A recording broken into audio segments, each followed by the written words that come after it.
Ох, пиздец, спякота, я ў ахуі.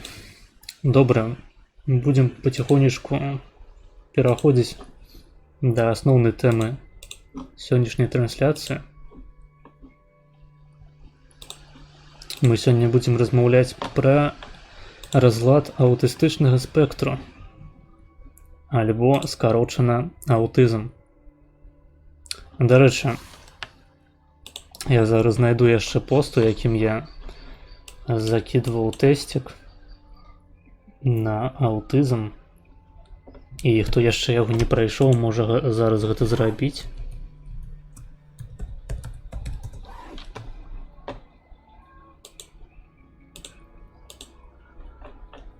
Зараз, каб проста гэта было ў нас.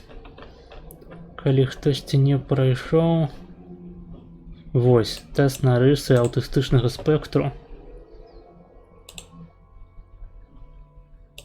Будзем абмяркоўваць вынікі вашы і мае таксама сёння на стрыме. На ўсялякі выпадак яшчэ і замацую. Так. У прынцыпе, калі мы кажам пра аўтызм, магчыма, вы ведаеце яго таксама пад іншымі назвамі, напрыклад, сіндром Аспергера, там класычны аўтызм, сіндром Каннера, альбо дзіцячы дезінтэгратыўны сіндром, альбо парушаны там разлад парушанага развіцця, неяк так. Трэба сказаць, што сёння, у прынцыпе, няма катэгарызацыі такой жорсткай аўтызму на розныя разлады. Это ўсё называецца проста разладам аўтыстычнага спектру. І таму пад гэты дыягназ падпадаюць проста ўсе тыя разлады, якія існавалі ў медыцынскай класіфікацыі раней. І калі звяртацца да канкрэтных дэфініцыяў, што такое аўтызм у сённяшнім разуменні гэтага слова, то можна звярнуцца да некалькіх крыніцаў. Вось, напрыклад, ICD, 11-е выданне, дэфінюе аўтызм наступным чынам. Разлад аўтыстычнага спектру характарызуецца устойлівымі парушэннямі здольнасці ініцыяваць і падтрымліваць сацыяльнае ўзаемадзеянне і сацыяльную камунікацыю, а таксама з шэрагам абмежаваных, паўтаральных і нягнуткіх мадэляў паводзінаў, інтарэсаў альбо дзейнасці, якая відавочна нетыповая альбо празмерная для ўзросту і сацыякультурнага кантэксту чалавека. Пачатак разладу адбываецца ў перыяд развіцця, як правіла, у раннім дзяцінстве, але сімптомы могуць цалкам праявіцца толькі пазней, калі сацыяльныя патрабаванні перавышаюць абмежаваныя магчымасці. Дэфіцыты дастаткова сур'ёзныя, каб выклікаць парушэнні ў асабістай, сямейнай, сацыяльнай, адукацыйнай, прафесійнай альбо іншых важных сферах функцыянавання. І звычайна з'яўляюцца распаўсюджанай рысай функцыянавання чалавека, якая назіраецца ва ўсіх умовах, хоць яны могуць адрознівацца ў залежнасці ад сацыяльнага, адукацыйнага альбо іншага кантэксту. Асобы з усяго спектру дэманструюць поўную шкалу інтэлектуальных функцыяў і моўных здольнасцяў. І для тых, хто ўсё яшчэ з намі на нашай трансляцыі, я прабягуся па гэтай дэфініцыі і таксама закрану дэфініцыю, якая прадстаўленая ў DSM-5. Ну, ў прынцыпе, што ICD-11, што DSM-5 это проста такія міжнародныя як бы гэта сказаць, слоўнікі альбо справачнікі, у якіх можна знайсці актуальную інфармацыю наконт таго, якія разлады альбо хваробы лічацца разладамі альбо хваробамі і, у прынцыпе, дыягнастычныя крытэрыі для таго, каб арыентавацца ў медыцынскай сферы. Ёсць два такіх вялікіх там абацяшэнні, які ну гэта асноўныя, якіх можна знайсці інфармацыю менавіта па аўтызме DSM-5 і ICD-11. Што можна выцягнуць, калі каротка, з гэтай досыць даўгой дэфініцыі? Канкрэтна пачынаем з таго, што аўтызм гэта не хвароба, гэта разлад. Трэба праводзіць такую дэфініцыю, такую дэмаркацыю паміж паняццямі хвароба і разлад. І хто слухаў маю лекцыю, такую мою прамову на тэму агрэсіі, на тэму біялогіі агрэсіі, якая была на падкасце з правым вуглом, памятае, што, напрыклад, калі мы кажам пра псіхапатыю, пра сацыяпатыю, мы не можам называць гэта хваробамі. Гэта менавіта што разлады. Таму што хвароба гэта звычайна. Я кажу звычайна, таму што тут дакладнага падзелу няма, але звычайна мы адрозніваем хваробу ад разладу праз тое, што хвароба гэта такі стан, які можна набыць на працягу свайго жыцця і згубіць. То бок можна захварэць, а можна вылікавацца. І праз гэта менавіта хвароба адрозніваецца ад разладу, які палягае ў асноўным на парушэннях развіцця. То бок это альбо парушэнні выкліканыя генетычнымі фактарамі, канкрэтна я кажу пра генетычныя фактары эмбрыёну, плоду, які развіваецца зараз, ну, абыходзячы тэму там з генетычным дэтэрмінізмам, просто, ну, прымем як факт, што такі дыскурс існуе у навуковай супольнасці.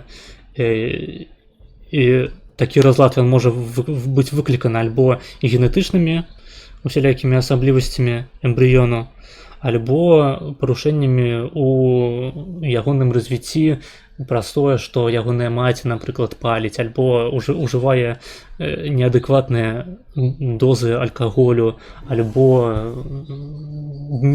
здарылася нейкае механічнае пашкоджанне. То бок просто бабу ударылі па пузу, а там было дзіцяці. Ну, атрымліваецца які-небудзь разлад. І калі у чалавека назіраецца такі разлад у развіцці, такія пашкоджання, мы пасля таго, як дзіцяці ўжо нарадзілася, нічога асабліва з ім зрабіць не можам, таму што парушаныя апынуліся самыя асновы нейкага ўзаемадзеяння клетак, функцыянавання, фізіялогіі. Гэта такія фундаментальныя змены, з якімі мы можам проста навучыцца жыць. Мы не можам іх ліквідаваць, а толькі прыстасавацца да таго, каб нармальна функцыянаваць у грамадстве, маючы пэўныя асаблівасці ў нашым развіцці. Вось менавіта да секцыі разладаў і адносіцца аўтызм, таму што аўтызм гэта менавіта што разлад, гэта парушэнне развіцця, якое вельмі моцна звязанае менавіта з генамі. Ну, гэта мы будзем сёння таксама абмяркоўваць. Але важна падкрэсліць, што, па-першае, аўтыстамі нараджаюцца. Гэта першы момант. Другі момант, што ад аўтызму няма ніякіх канкрэтных лекаў і няма ніякіх канкрэтных методыкаў, каб аўтыст, асоба з разладам аўтыстычнага спектру, калі ён моцна вельмі прадстаўлены, каб яна гэтага аўтызму пазбавілася. Таксама немагчыма пазбавіцца псіхапатыі, сацыяпатыі, таму што гэта разлады, гэта не хваробы. Вось хвароба гэта дэпрэсія. Хвароба гэта, не ведаю, напрыклад, рахіт. Калі мы бярем проста з агульнамедыцынскай практыкі, хвароба гэта цукровы дыябет. Хвароба гэта, не ведаю, запаленні якія-небудзь, якія з'яўляюцца і праз прыманне альбо медыкаментаў пэўных, альбо праз пэўную хірургічную інвазію, як у выпадку якіх-небудзь ракавых пухлінаў, скажам. Пухліна гэта таксама хвароба, гэта не разлад. Хвароба гэта нешта, што здараецца з чалавекам і што грубо кажучы, з чым можна чалавеку парадзіць. З разладамі няма чаму вось так у такі спосаб менавіта парадзіць. Тут трэба разводзіць гэтыя два паняцці. І аўтызм гэта менавіта што разлад. Прычым гэта такога кшталту разлад менавіта спектральнага, то бок не існуе у строгім разуменні гэтага слова не існуе аўтыстаў. Але таксама не існуе людзей абсалютна пазбаўленых аўтыстычных рысаў. То бок усе людзі ў той ці іншай ступені гэтыя самыя аўтыстычныя рысы маюць.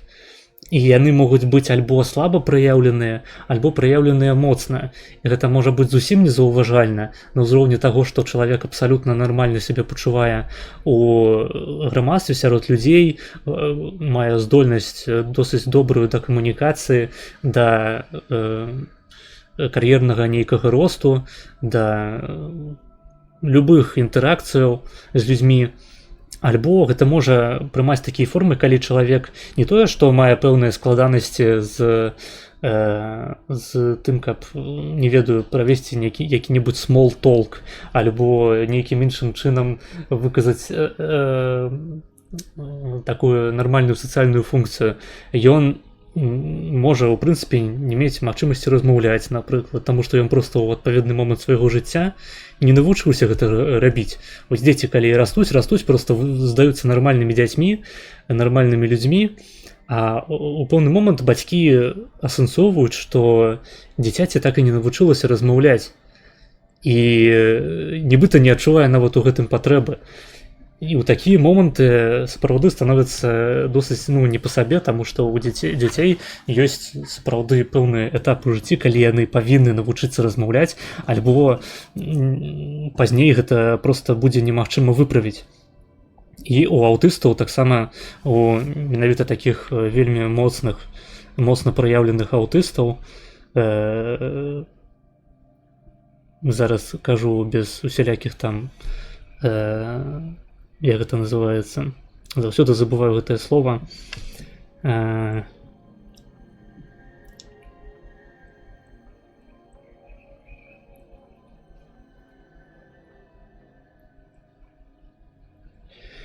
Заўсёды, дыскрымінацыя лезе ў галаву, але гэта не тое.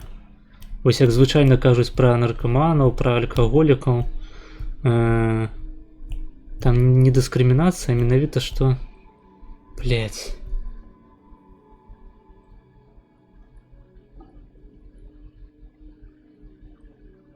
Ладно, похуй, мабыць, мне ў чаце хтосьці падкажа. Карацей, без асуджэння, то бок я тут слова аўтыст выкарыстоўваю не ў абразлівым нейкім сэнсе і не для таго, каб кагосьці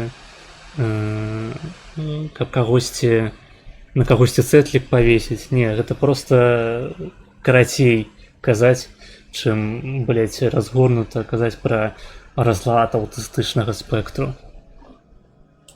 Дык вось, аб чым гэта я казаў. То бок, так, у пэўнай ступені усе мы аўтысты. Таму што кожны чалавек, прынамсі нейкія гэтыя аўтыстычныя рысы ў сабе мае. І тыя людзі, якія праходзілі тэст, які, я нагадваю, знаходзіцца зараз у замацаваным паведамленні, бачылі вынікі, якія былі прадстаўленыя менавіта праз такую дыяграму, на якой ёсць розныя катэгорыі, і ў гэтых катэгорыях можна быць больш аўтыстычным, менш аўтыстычным. Гэта яшчэ называецца аспі, адсылаючы на тое, што раней адной з катэгорый аўтызму быў сіндром Аспергера. І так гэта скарошана называецца аспі. То бок там і ў выніках было напісана тыпу вы хутчэй за ўсё аспі, альбо вы маеце пэўныя рысы аспі, альбо вы цалкам неўратыпічны чалавек, неўратыповы. Вось. І так, можна быць зусім запушчаным аўтыстам, мець праблемы з мовай, мець праблемы з інтэлектуальнай дзейнасцяй, дзейнасцю. Вось. То бок гэта цэлы спектр. Ну, я далей яшчэ буду паказваць свае вынікі гэтага тэсту, а ваша там пагляджу, каб проста прадэманстраваць менавіта спектравасць аўтызму як такога. Ну, давайте яшчэ паразмаўляем з вами канкрэтна наконт таго, якія рысы мы называем аўтыстычнымі. І тут вось я буду абапірацца зараз на DSM-5, таму што тут дэфініцыя проста больш разгорнутая, яна, гэта нават дэфініцыі не называць, гэта проста шэраг крытэрыяў, шэраг дыягнастычных крытэрыяў, па якім можна зразумець, ці асоба з'яўляецца аўтыстычнай. Вось. І першае, што мы з вами абгаворым, гэта праблемы ў камунікацыі. То бок, аўтысты гэта людзі, зноў ж такі, трэба трошкі зразумець падзелы, таму што з праблемамі ў камунікацыі звязаныя самыя розныя разлады. Мы раней з вами размаўлялі, напрыклад, зноў ж такі пра сацыяпатыю і пра псіхапатыю, і у рамках тых разладаў таксама здараліся свае праблемы ў камунікацыі, але яны проста праяўляліся трошачкі па-іншаму.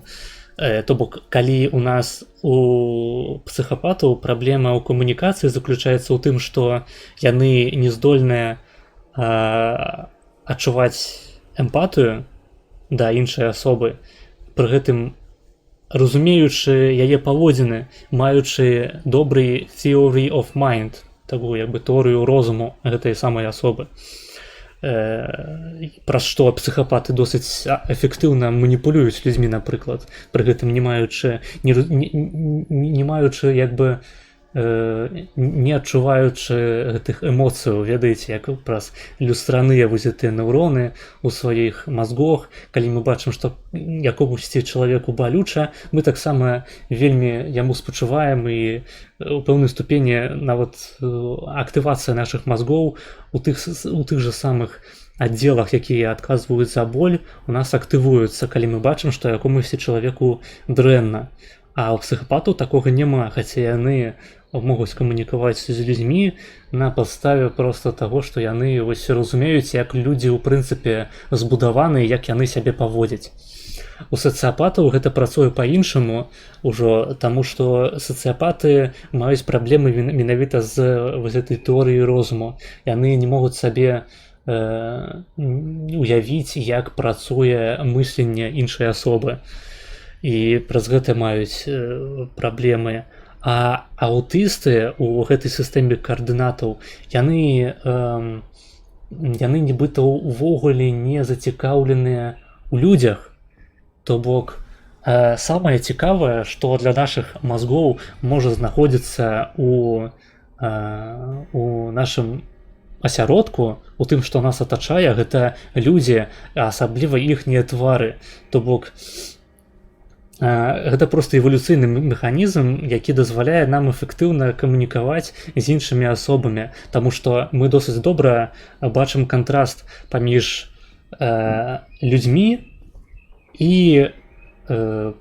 прыродай, там проста жывой альбо нежывой, там з раслінамі, з іншымі жывёламі, альбо проста з геаграфічнымі фактарамі. Мы досыць добра адрозніваем, што вось перад намі чалавек, у яго ёсць твар, на які трэба глядзець, каб прадказаць ягоныя дзеянні, таму што твар гэта проста вельмі добрая сістэма знакаў. Твар заўсёды падае пэўныя сігналы, якія дэманструюць альбо эмацыйны стан чалавека, альбо ягоныя намеры, як, напрыклад, рухі глазных яблыкаў. Гэта досыць, вельмі шмат карыснай інфармацыі можна забраць праз тое, каб паглядзець на чалавечы твар, і асабліва яму ў вочы. Аўтысты, яны дзейнічаюць так, як быццам людзі, ў прынцыпе, не адрозніваліся ад навакольнага асяроддзя, ад жывой альбо нежывой такой прыроды. Хутчэй за ўсё, там часта гэта нават нежывая. Я вам сёння, мабыць, пакажу якія-небудзь відосікі на гэтую тэму таксама. Дарэчы, вы калі пішаце паведамленні, якія хочаце, каб я адразу прачытаў, пішыце іх з прыпіскай сабака Маргінез, таму што я бачу тут вялікія паведамленні, і я не ўпэўнены, ці ёсць сэнс на іх зараз адказваць, это ўсё чытаць. Тут я бачу пытанне, ці Маска аўтыст. Ну так, хутчэй за ўсё, у яго выражаная пэўная аўтыстычная рыса. І сёння мы не будзем абмяркоўваць менавіта Маска, але мы проста будзем абмяркоўваць гэтыя рысы, і праз такое абмеркаванне вы ўжо самі зможаце вырашыць, ну, які з гэтых дыягнастычных крытэрыяў характэрныя для, у тым ліку, Маска. Вось. І у аўтыстаў ёсць пэўныя складанасці з тым, каб, напрыклад, распазнаваць эмоцыі на твары. У іх зніжаны абмен эмоцыямі альбо інтарэсамі. То бок, часта ў размове з аўтыстам узнікае праблема, што вось аўтыста, напрыклад, спыталі пра нешта, што яму цікава. Ён пачынае пра гэта распавядаць, і, ну, вось, напрыклад, не ведаю, па-іншаму гэта сфармулюю. Калі ты размаўляеш з аўтыстам, вось, напрыклад, вы размаўляеце пра хобі, і ты пытаеш у яго, якое ён мае хобі, ну, і як бы, калі ён там адказаў пэўную частку, напрыклад, што яму вельмі цікава назіраць за трамваямі, ты такі, ну ладно, я вось, напрыклад, займаюся збіраннем лего, там, танкаў, не ведаю, я рыбачу, а ён цябе перабівае і працягвае казаць пра тое, што цікава яму. То бок ён не разумее, напрыклад, у якія моманты размовы трэба ўставіць сваю рэпліку, у які момант трэба, не ведаю, усміхнуцца, напрыклад, ну, проста правесці нейкую камунікацыю, каб засігналізаваць чалавеку, што вы з ім знаходзіцеся на адной хвалі, што вы, як бы, прыемна, ну, прыязна да яго ставіцеся. Вось. Аўтысты маюць праблемы з тым, каб рэагаваць, у прынцыпе, на размову адэкватна, альбо у адэкватны спосаб яе ініцыяваць. Так, Маргінез, раса чалавека і аўтызм неяк звязаныя. Насамрэч, я не бачу такіх даных, і я зараз гэта кажу не таму, што мы на Твічы, а таму, што я сапраўды не бачыў ніякіх даных наконт менавіта расавай дыстрыбуцыі аўтызму, але пра дэмаграфіку аўтызму мы сёння таксама будзем казаць, таму не пераключайцеся. Дык вось. Вяртаючыся да праблемаў з камунікацыяй, у іх таксама існуе праблема з невербальнай камунікацыяй.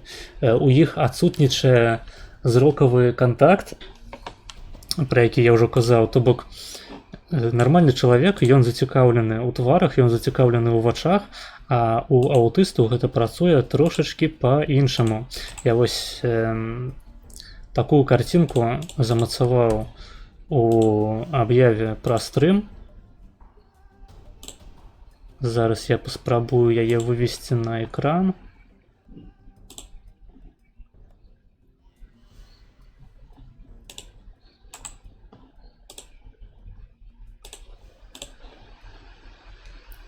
TX.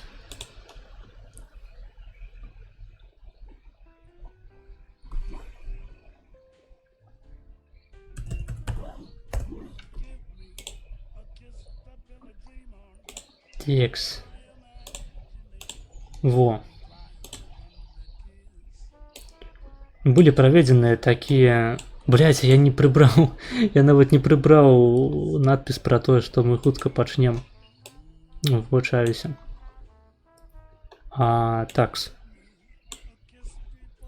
Былі праведзеныя даследаванні, у якіх неўратыпічным людзям і аўтыстам паказвалі здымкі вось фільму. Я не ведаю канкрэтна, што гэта за фільм, но гэта кадр з нейкага старога фільму чорна-белага, і правяралі, на якое месца, у які пункт гэтага здымку будзе у першую чаргу звернуты погляд той ці іншай асобы. І белым на гэтым здымку азначаныя кропкі, пункты, у якія быў скіраваны зрок нармальных асобаў без выражаных аўтыстычных рысаў. То бок адразу, калі паказваюць карцінку, першае, на што яны глядзяць, гэта твар, менавіта вочы. Вочы гэта галоўны аб'ект зацікаўленасці. Секундачку.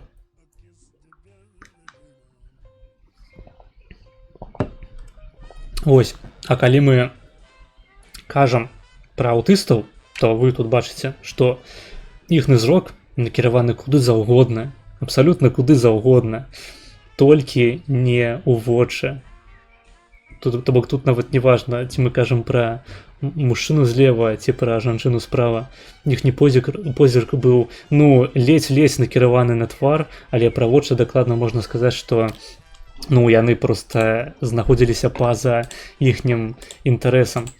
Таксама я вам зараз яшчэ адну карцінку пакажу.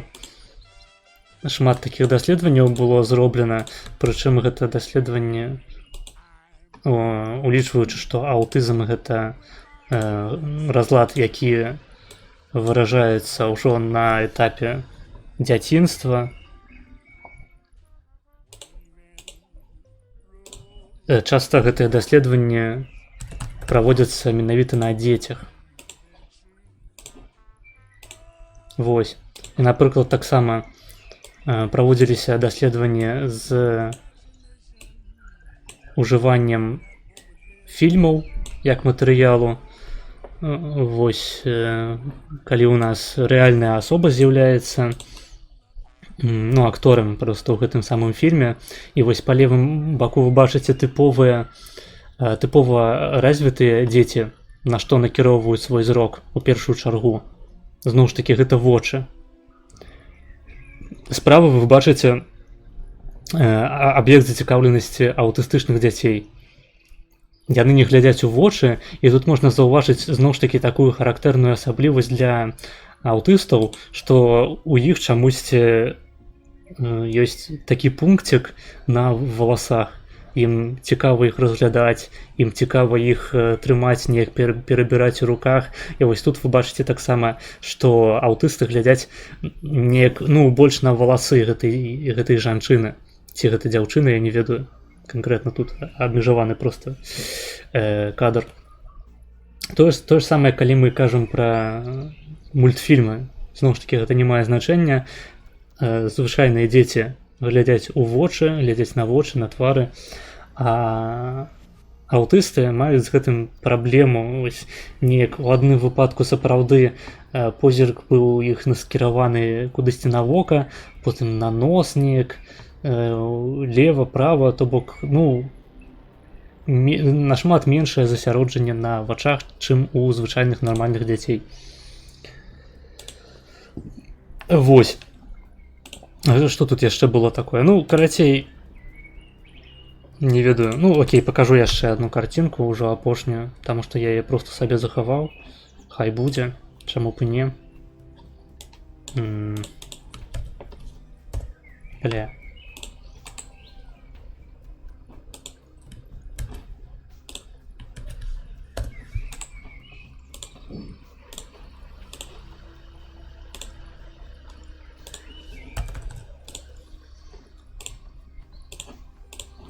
О.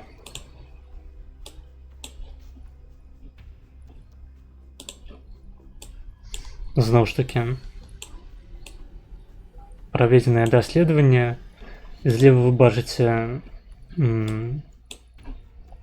куды былі накіраваныя, калі паказваюць здымак з тварам, куды накіроўваецца позірк звычайных людзей без аўтыстычнага разладу, і куды накіраваны позірк аўтыстаў. То бок тут нейкі хаос абсалютны. То бок нібыта іх нават у пэўнай ступені, зноў ж такі, іх цікавяць валасы, фрызура, прычоска чалавека, там нейкія іншыя элементы, то бок, зноў ж такі, глядзяць у бок проста. Гэта абсалютна ненатуральна, калі на карцінцы нічога абсалютна няма, акрамя твару. Мы заўсёды глядзім менавіта на гэты самы твар. Для аўтыстаў гэта проста не цікава, нібыта.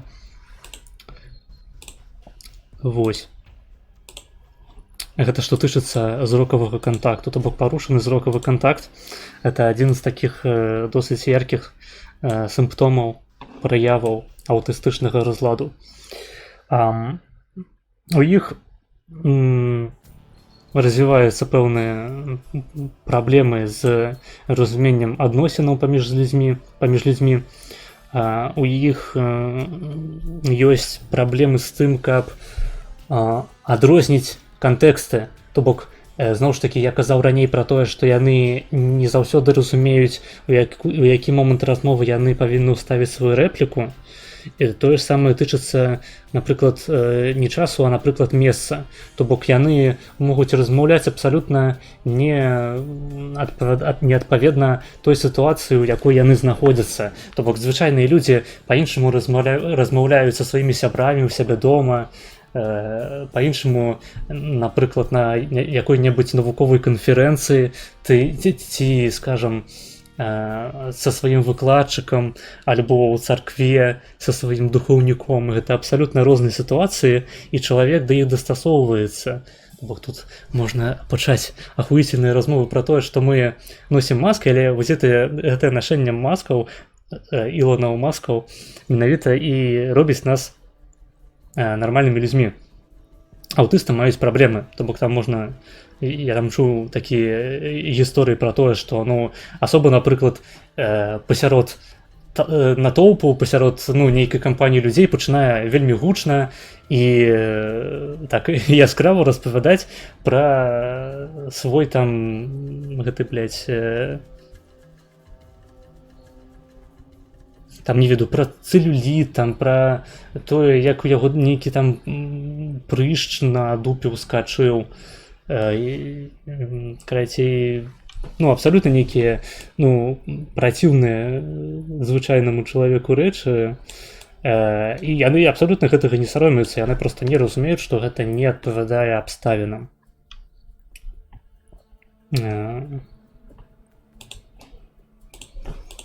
Секундочку.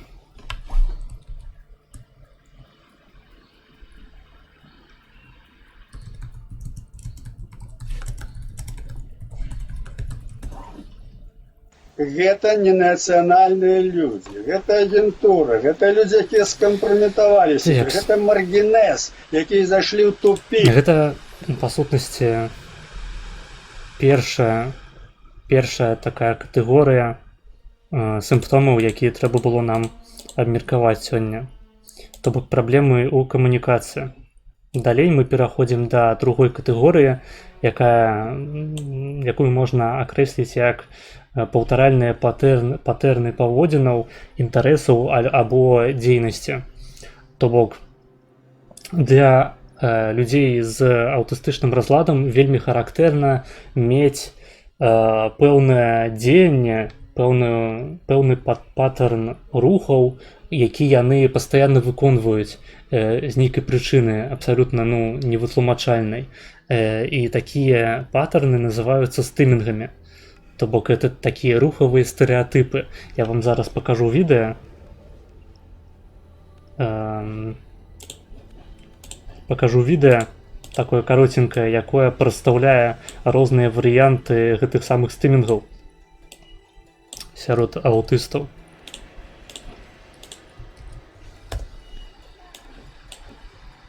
Так, зараз бы гэта вывесці.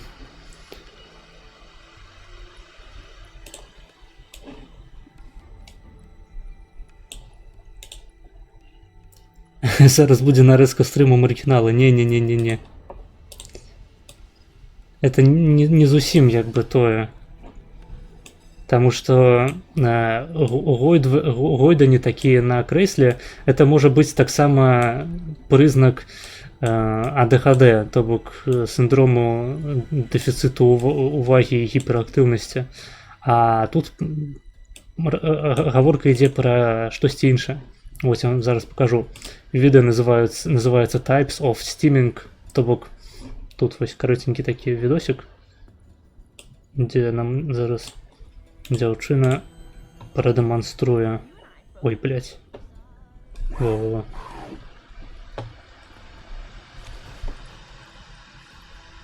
Візуальныя, як вы бачыце. Рухавыя, вакальныя. А гэта я не ведаю, як перакласці. Тактыльныя, аўдыяльныя, то бок асоба, напрыклад, можа праслухаць адну і тую ж песню проста 1000 разоў. Пахавыя. Ну, думаю, зразумела, пра што ідзе гаворка. Магчыма, вы, дарэчы, бачылі праявы аўтыстычных такіх паводзінаў сярод сваіх знаёмых альбо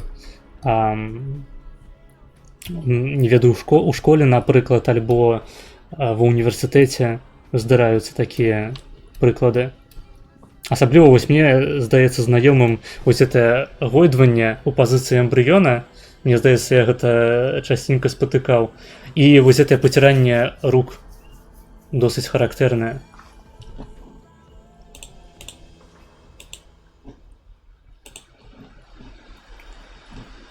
Текс. Схаваем пакуль што. Сёння яшчэ буду паказваць розныя відосікі. Гэта называецца стымінг. Рухавыя стэрэатыпы, характэрныя для аўтыстаў. Потым аўтысты, яны вельмі кансерватыўныя. І я зараз кажу не пра погляды кансерватыўныя, хаця гэта таксама было б цікава абмеркаваць, я не сустракаў падобных артыкулаў, але цікава паглядзець, чат хуёва высвятляецца, зараз нармальна павінна быць.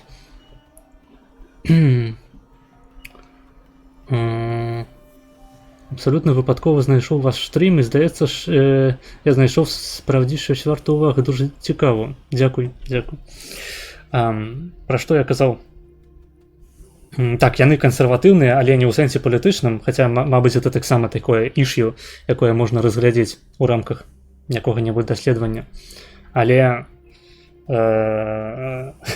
ваше паведамленне пра трэк Канье Уэста я таксама паслухаў шмат разоў, але мне здаецца, што ўсё ж такі гэтага недастаткова. Вось калі б ты слухаў трэк Канье Уэста цэлымі днямі на працягу, скажам, месяцу, і гэта было б у цябе не толькі з трэкам Канье Уэста, а ў прынцыпе з любой музыкай, тады можна было б казаць пра пэўныя аўтыстычныя рысы, якія б у цябе паўтараліся на працягу часу.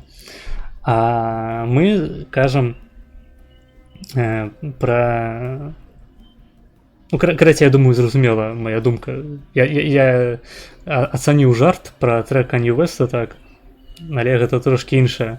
Калі чалавеку проста падабаецца нейкі трэк, і ён яго слухае, ён усё ж такі ў пэўны момант спыніцца, і хутчэй за ўсё яму пасля гэтага будзе проста вынітаваць ад гэтага трэка. Яму захочацца проста рыгаць нахуй, таму што яго заебло, а для аўтыстаў характэрна пастаянна слухаць тую ці іншую мелодыю, тую ці іншую кампазіцыю. Дык вось, вяртаючыся да кансерватыўнасці, аўтысты, яны любяць упарадкаванасць і ўсё, што з гэтай упарадкаванасцю звязана. Яны не любяць нейкіх зменаў у сваім жыцці і хочуць, каб заўсёды ўсё было па-іхняму, каб рэчы у пакоі, напрыклад, мэбля, былі расстаўленыя ў пэўным парадку, толькі ім зразумелым. То бок, я не ведаю, тут далей, хутчэй за ўсё, я хацеў гэта асобна паказаць, ну я зараз уже адразу пакажу, як гэта праяўляецца, напрыклад, у дзяцей.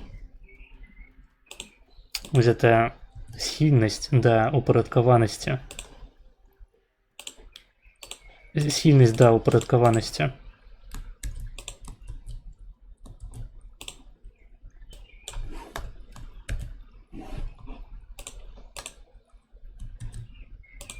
Зараз.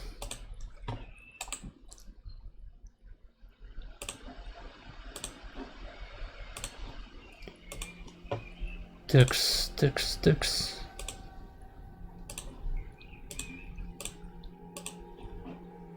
Вось, гэта першы прыклад, то бок тут бачна вось тыповае дзяцінства чалавека, які вырашыў яго не праябаць. То бок вось дзіцяці займаецца найважнейшай справай, якую можна сабе толькі ўявіць. Вось замест таго, каб бавіцца і гуляць са звычайнымі лялькамі, цацкамі, ён сядзіць і упарадкоўвае на нейкай платформе просто шурупчыкі, наколькі я разумею, гэта нейкія шурупкі, якія ён укладае на гэтай платформе у пэўным парадку, які толькі для яго зразумелы. Іншы прыклад больш дэманстратыўны, напрыклад, які пакажа, што дзіцяці з разладам аўтызму будзе спрабаваць рабіць з лялькамі, калі яму іх даць у рукі.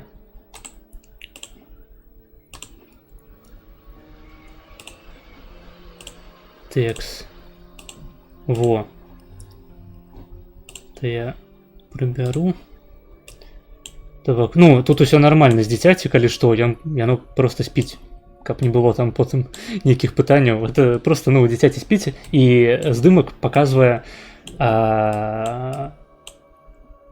ну, як бы наступствы гульні дзіцяці з лялькамі, якія былі яму дадзены.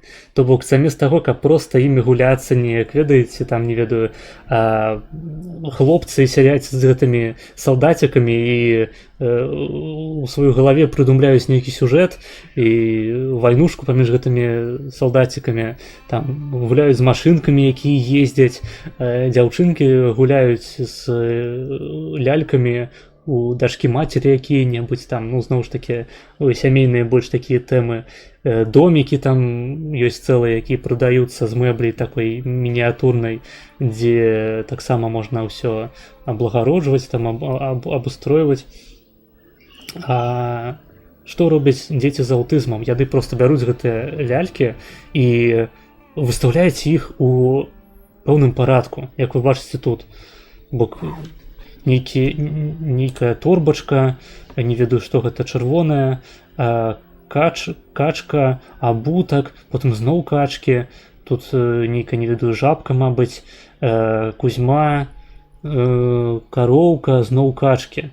І ну, тут яшчэ можна зразумець пэўны парадак, што ён упарадкаваў гэтыя прадметы ад большых да меншых, злева направа. Але часта такое упарадкаванне прымае формы абсалютна невытлумачальныя. То бок, дзіцяці можа пачаць раскладаць лялькі па ўсёй кватэры ў пэўных месцах, якія абсалютна невідавочныя. То бок, немагчыма прадказаць нават, што гэта за сістэма ў яго галаве. Але вось так гэта працуе.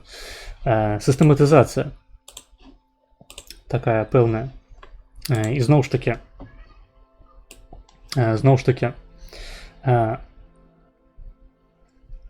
што я тут яшчэ не сказаў, мабыць, пра кансерватыўнасць. Жорсткія мадэлі мыслення, рытуалы, пэўныя рытуалы прывітання, напрыклад, аднолькавая ежа, аднолькавы маршрут, якім яны перамяшчаюцца. Наступны аспект гэтай фіксаванасці, гэтага кансерватызму, гэта тое, што ў іх вельмі абмежаваныя вузкаспецыялізаваныя інтарэсы. І я зараз кажу не пра тое, што вы маеце нейкага сябра свайго, які вельмі зацікаўлены коміксамі там, ці фігуркамі, альбо ён збірае, не ведаю, маркі. Гэта не зусім тое. Ну, хаця гэта можа быць тое ў пэўнай ступені, зноў ж такі, калекцыянаванне, магчыма, гэта можна залічыць як адну з праяваў аўтызму, недастатковую, але, ну, прынамсі, на штосьці яна можа паказваць. Я кажу зараз пра інтарэсы досыць дзіўныя. Вось я вам пакажу відосік, зноў ж такі, які ў пэўны момант на ютубе стаў досыць папулярны.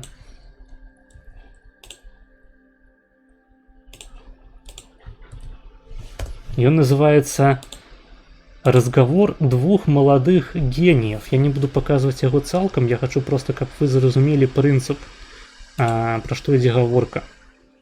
Так, эту выяву мы прибираем.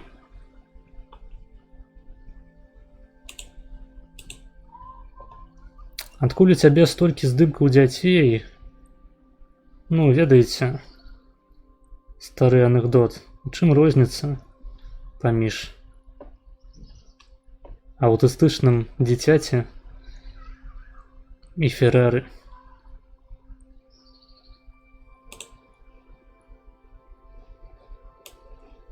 У маім гаражы няма Феррары. Текс. Вось тое самае відэо, якое я вам хацеў паказаць.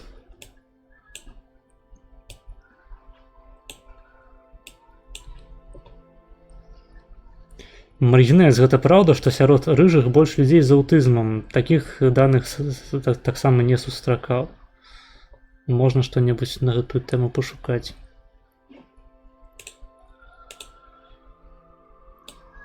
Вось відосик. Никита, подожди, а какие у тебя претензии к этому патефону? Ну, во-первых, ну, если Давай, вы давай. за сколько вы его продаете? Это не важно, это пока Нет, не это важно. важно. Нет, ты мне Это сейчас, важно. нет, ты мне сейчас скажи, Нет, это важно. нет, ты мне скажи, вот что в нем не так. Что не так? Что не так? Вот Димит его делал, а Так, ты скажи, что делал, в нем не вот, так. Делал, да. Значит, вот это что, вот, Димит, как это называется, я всегда забываю, как это материал называется. Фетр, да. Значит, фетр должен быть заправлен в эту канавку и приклеен на клей БФ. У тебя БФ Как есть? я его буду заправлять, если Я дойду на у меня хвилинку. дрова по бокам? Сожрала, значит, заменить. Этот фетр копейки стоит, метр. То есть я должен пойти сейчас в магазин, Да, не знаю вот, никуда. вы понимаете, в чем покупать. дело? Ты же его ремонтируешь, ты за него ответственность большую берешь. Ремонтировать? Димит, подожди, между прочим, он прав. Он прав. Вот если ты ко мне подошел и сказал: Валерий Анатольевич, дайте мне деньги на фетр там или на клей, а я сказал: нету у меня, тогда уже никаких претензий. А вот он тебе говорит, он правильно совершенно говорит, что нужно доводить все до конца. Ну просто я на такую мелочь вообще внимания не обращаю, Но даже на это своих не аппаратах. мелочь, но ты не обращаешь, так потребитель обращает. Вот, видишь, это мы же же магазин, берем- а не да. какая-то Но там. это уже будет не оригинально. Шарашкина будет не контора. оригинальный. О том, что еще.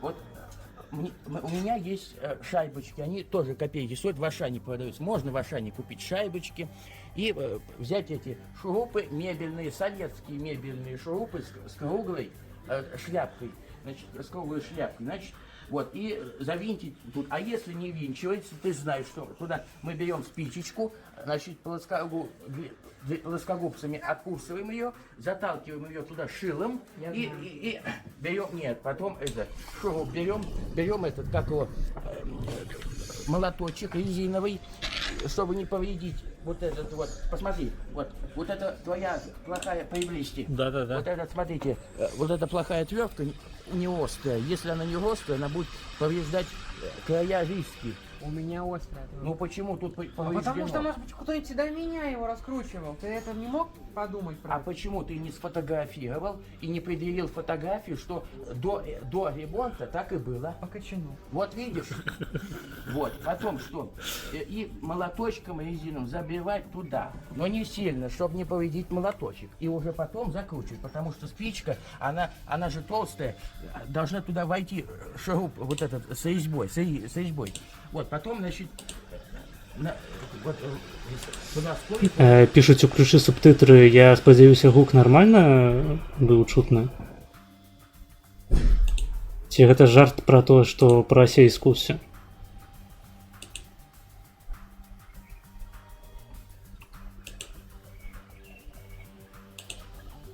Вы чулі гук? Напішыце.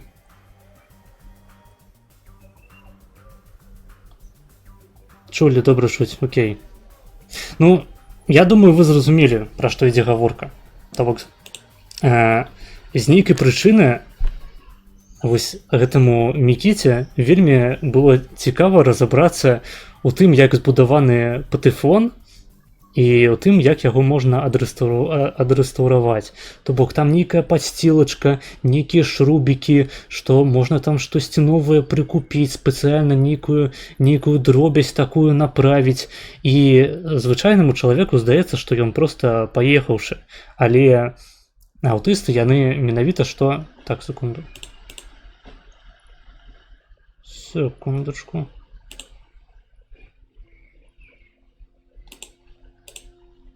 Трэба музыкальную,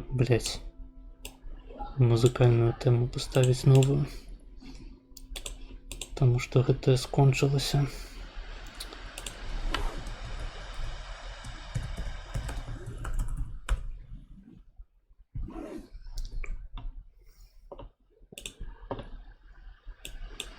Во.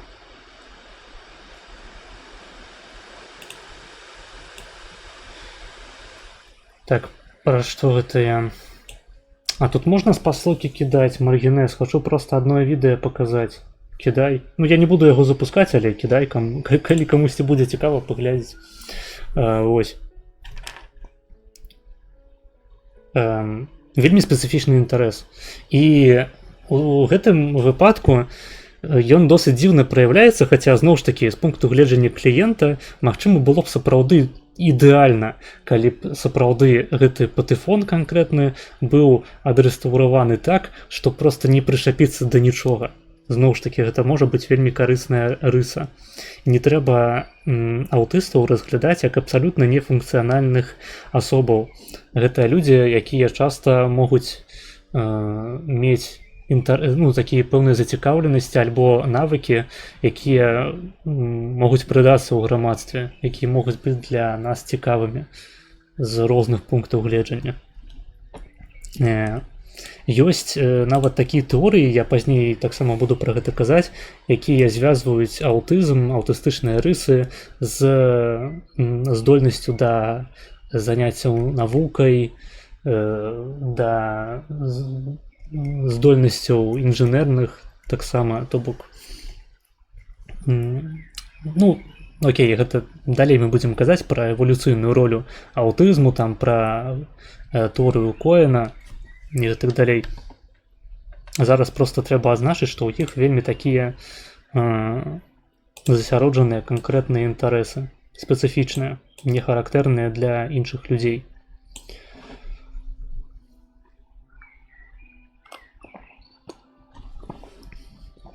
Так.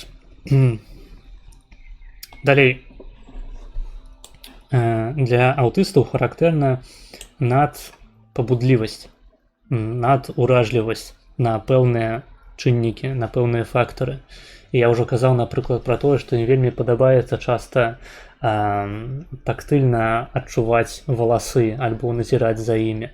Гэта таксама тычыць вады, ім падабаецца глядзець на ваду, як яна сцякае, там пэўныя маніпуляцыі над ёй праводзіць над гэтым струменем. І часамі гэта праяўляецца досыць цікава. У іх могуць быць пэўныя прэферэнцыі да матэрыялаў, да гукаў таксама. То бок раней я казаў, напрыклад, пра тое, што ў іх ёсць асаблівасць, што яны маюць праблемы з камунікацыяй, у тым сэнсе, што у неадпаведных сітуацыях неадпаведна сябе захоўваюць. І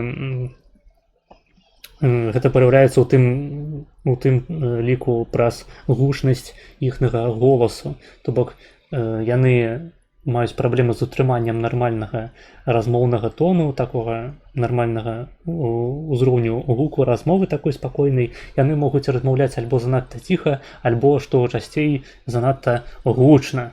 І настолькі гучна, што становіцца няёмка. Я, дарэчы, з такімі асобамі меў пэўныя адносіны, стасункі, і гэта сапраўды досыць няёмка становіцца. Вось сядзеце вы ў маку, напрыклад, размаўляеце з чалавекам, ну, так, на нармальным узроўні, каб нікому не перашкаджаць, і ён пачынае на ўвесь рэстаран распавядаць пра тое, як ён успрымае беларусізацыю ў 20-х гадах і сталінскі рэжым. Ты такі думаеш, блядь, заткнись, просто закрой свой рот. Але ён не разумее, што ён перашкаджае людзям, ён, ну, дэзарыентаваны ў гэтым сэнсе. І я вам пакажу зараз відэа, дзе дзяўчына апісвае свае прэферэнцыі што да розных усялякіх сэнсарных фактараў.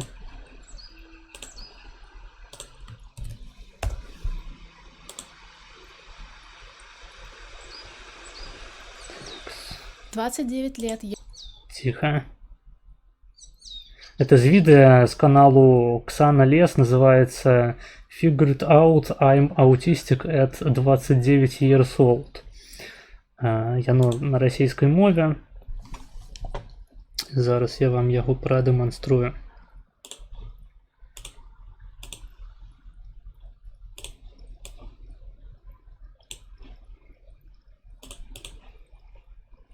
Здравствуйте. Я бы хотела коротко поговорить о том, какие проявления аутизма есть у меня. Коротко, потому что иначе это видео, мне кажется, выйдет очень долгим. И я бы лучше сняла отдельное видео, если это видео зайдет.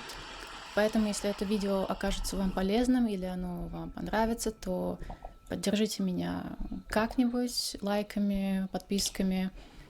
Или у меня есть также Patreon, на что я оставлю ссылку внизу. Мои проявления, конечно же, в первую очередь связаны с общением, с коммуникацией. С самого детства мне было очень сложно строить отношения с людьми.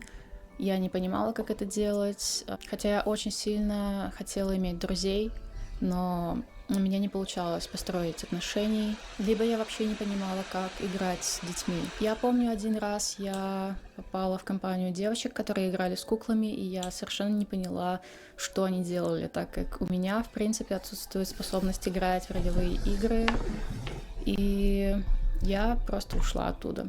Сама я обожала играть с фигурками животных, точнее, расставлять их в каком-то определенном порядке и рассматривать фигурки, и не более. И также я обожала расставлять предметы в ряды идеально ровные, например, книги, тарелки, ложки и вилки друг на друга стопочками. Возвращаясь к общению, у меня также был селективный аутизм, то есть были ситуации, когда я не могла ничего ответить детям или взрослым, которые пытались завязать со мной беседу. Даже если я очень хотела ответить, у меня был как будто бы ком в горле, и я ничего не могла сказать, и чувствовала себя при этом очень глупой. Вообще, когда я не выхожу в люди, мне кажется, что со мной все в порядке. Но как только мне нужно поддержать какой-то диалог, я понимаю, насколько все плохо. У меня начинается внутренняя тревожность по поводу того, как я держу свои руки, как я стою, как я сижу. Не знаю, что мне говорить, когда мне говорить, правильную ли эмоцию я выражаю на своем лице и так далее. То есть я не могу расслабиться во время разговора и постоянно напряжена, думая, правильно ли мое тело находится в пространстве. Чтобы как-то вообще маломальски научиться общаться, я с детства потихоньку училась, наблюдая за сверстниками, за другими людьми, повторяла их манеру речи, манеру поведения, стиль одежды и, возможно, даже интересы. Все это, конечно, привело к проблемам самоидентификации, что для меня очень неприятная вещь, которая была со мной до Я перемотаю тут трошки. список. Привет, это снова я. Я забыла упомянуть об очень важной вещи, как специальные интересы или гиперфиксации. Эта вещь сопровождает меня всю жизнь. Она одновременно делает ее очень интересной и одновременно мешает и отвлекает от других, более важных для выживания дел. Моя психотерапевт как-то сравнила эту мою особенность с хищной птицей, которая все свое внимание и существо концентрирует на жертве. Эти интересы поглощают меня до тех пор, пока я не выжму из них все соки, после чего мой фокус, как правило, меняется. Кстати, многие любят сравнивать аутизм и интроверсию, хотя механизмы у этих вещей двух очень разные. И я себя считаю скорее даже экстравертом, так как я всегда очень тянулась к людям, к общению, но у меня просто не получалось это делать. Почему я делюсь этой информацией в интернете? Я узнала очень много информации, пока изучала себя, и я думаю, що мені є чим поділитися. Також є... Так, я хотів знайти ще фрагмент, де вона розповідає про особливості менавіта сенсорної. Две подпричины, что действительно очень сильно помогает на жизнь. И мне тоже захотелось подать месяцев назад, и слишком долго. Мабуть, Я тут думаю, було. что об этом в другом видео. Также при аутизме часто встречаются сенсорные проблемы. В Во-во-во-во. моем случае самое яркое это то, что я ненавижу легкие прикосновения, ненавижу громкие голоса людей, которые рядом со мной, и скрежет вилки о негладкие тарелки и кастрюли. Ненавижу облегающую одежду, люблю рутину и еще миллион вещей, которые я сейчас, конечно же, не вспомню, если не открою свой список. Привет, это снова я. Вось, то бок, як я і сказаў, яна ўзгадала пра тое, як яна мела які яна мела труднасці з успрыняццём гульні дзяцей, што яна звычайна гулялася з гэтымі лялькамі, упарадкоўваючы іх з нейкім спецыфічным чынам. І таксама вось пра гэтыя сэнсарныя такія адхіленні, перавагі, то бок яна мае там пэўную чуллівасць на гукі гучныя высокай інтэнсіўнасці, альбо што яна там яшчэ казала, я ўжо падзабыў. Тактыльныя таксама там былі. Яна сказала пра тое, што не любіць, калі да яе дакранаюцца, то бок гэта характэрная асаблівасць аўтыстычных асобаў, што яны надчуллівыя, надпабудлівыя.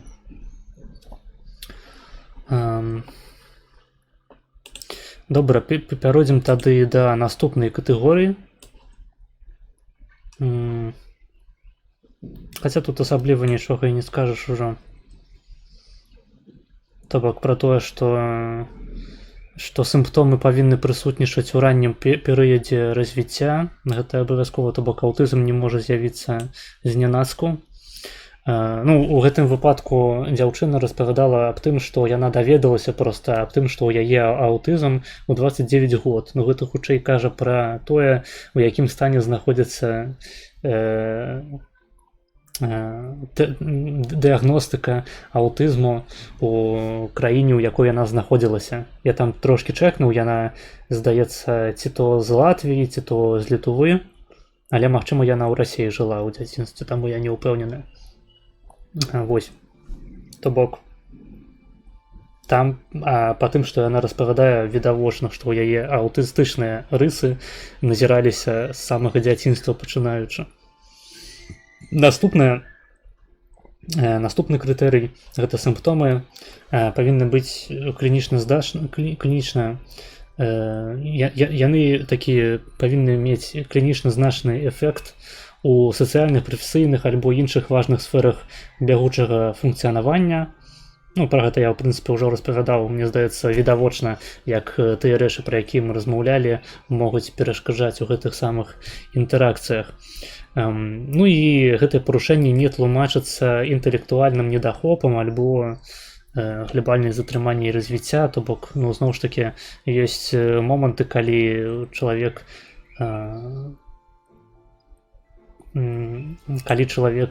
парайшоў праз нейкую іншую траўму, я маю на ўвазе траўму ў развіцці, нейкае пашкоджанне, якое выклікала штосьці падобнае на аўтызм, але з значнымі такімі інтэлектуальнымі адхіленнямі.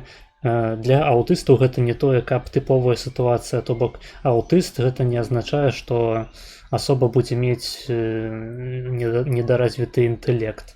Часта, як я ўжо сказаў, у яе могуць быць настолькі спецыфічныя інтарэсы і настолькі моцна праяўленыя, што мы, наадварот, паглядзеўшы на такую асобу, маглі б сцвердзіць, што гэта геній, што гэта геніяльны чалавек, абсалютна выбітная асоба.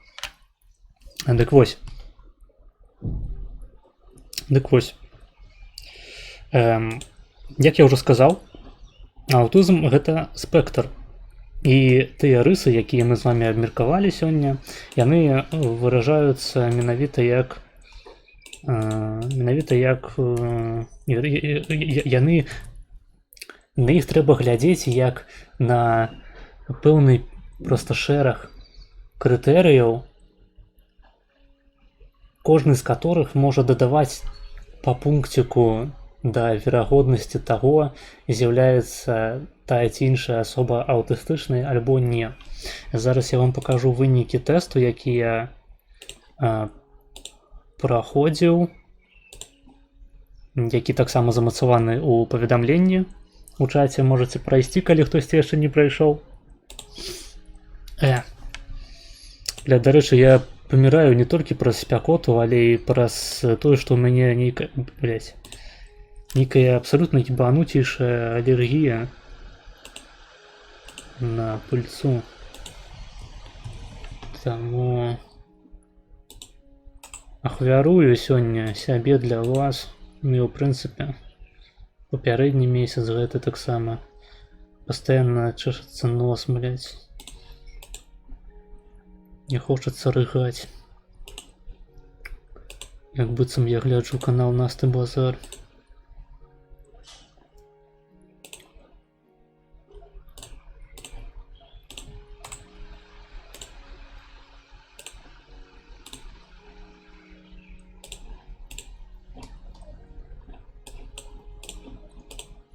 О.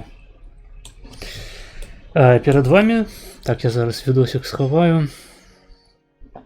Блять.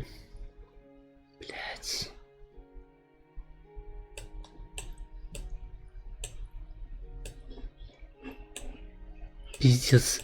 Мільярд небачных вокнаў на экране. Вось. Это вынікі майго тесту.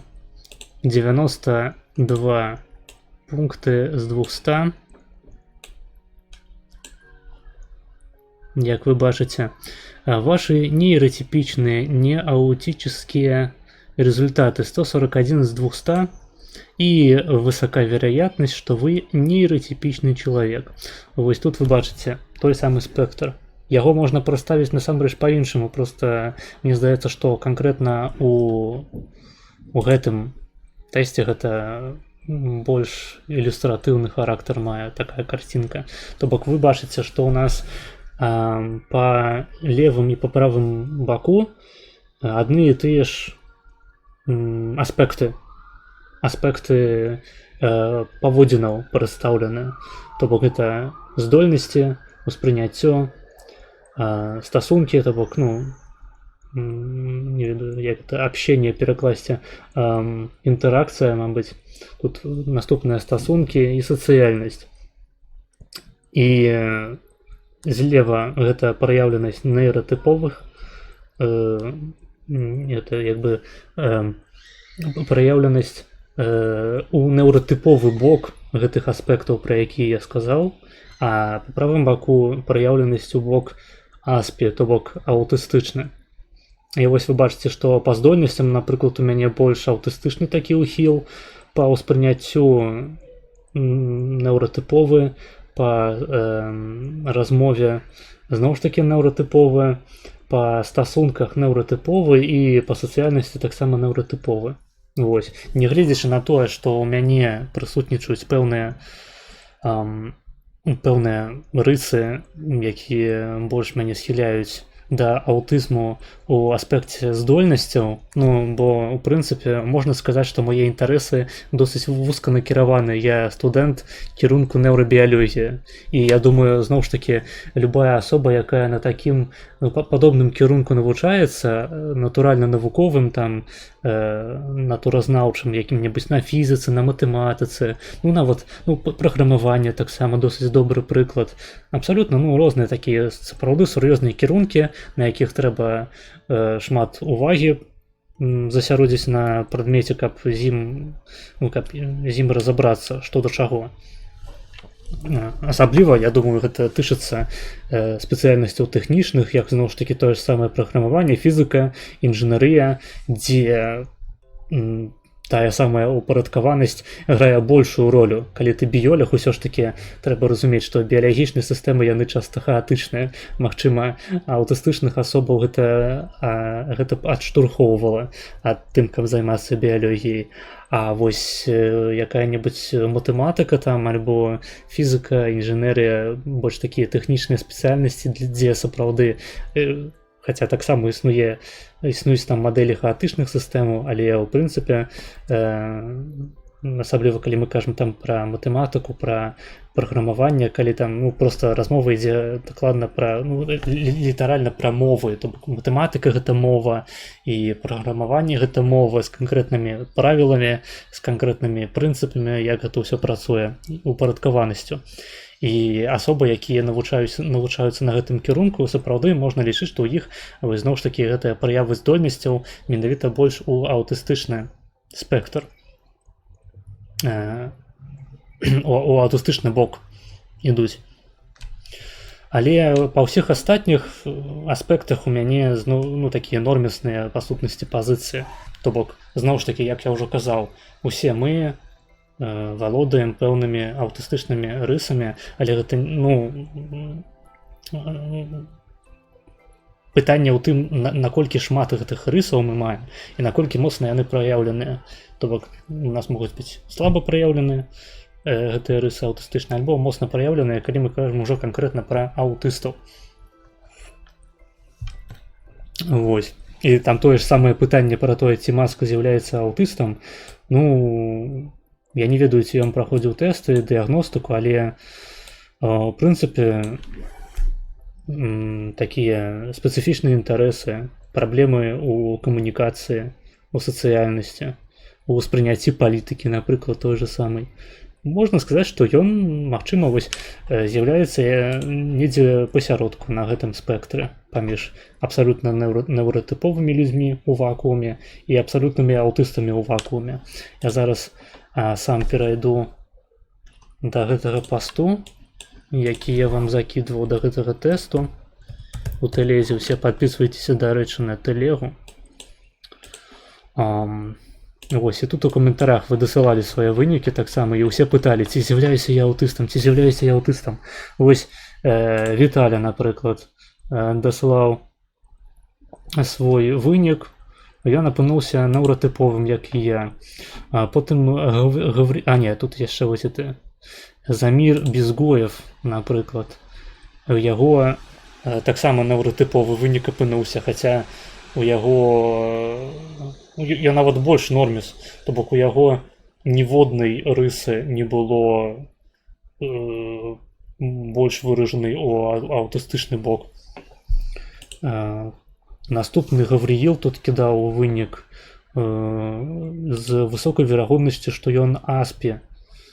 Ён па ўсіх параметрах абсалютна быў сапраўды больш накіраваны у бок аўтызму, то бок тут сапраўды, ну, вядома, гэтыя тэсты ўсе яны не з'яўляюцца праўдай у апошняй інстанцыі. Проста калі падобны тэст паказвае, што у вас сапраўды настолькі выражаны, настолькі выразны аўтызм, просто, ну, гэта як бы з'яўляецца нагодай да таго, каб звярнуцца да спецыяліста, калі вы сапраўды адчуваеце такую патрэбу, што вам гэта перашкаджае. Вось, і тут такі вынік, ну, сапраўды тыпова аўтыстычны. Што тут яшчэ было?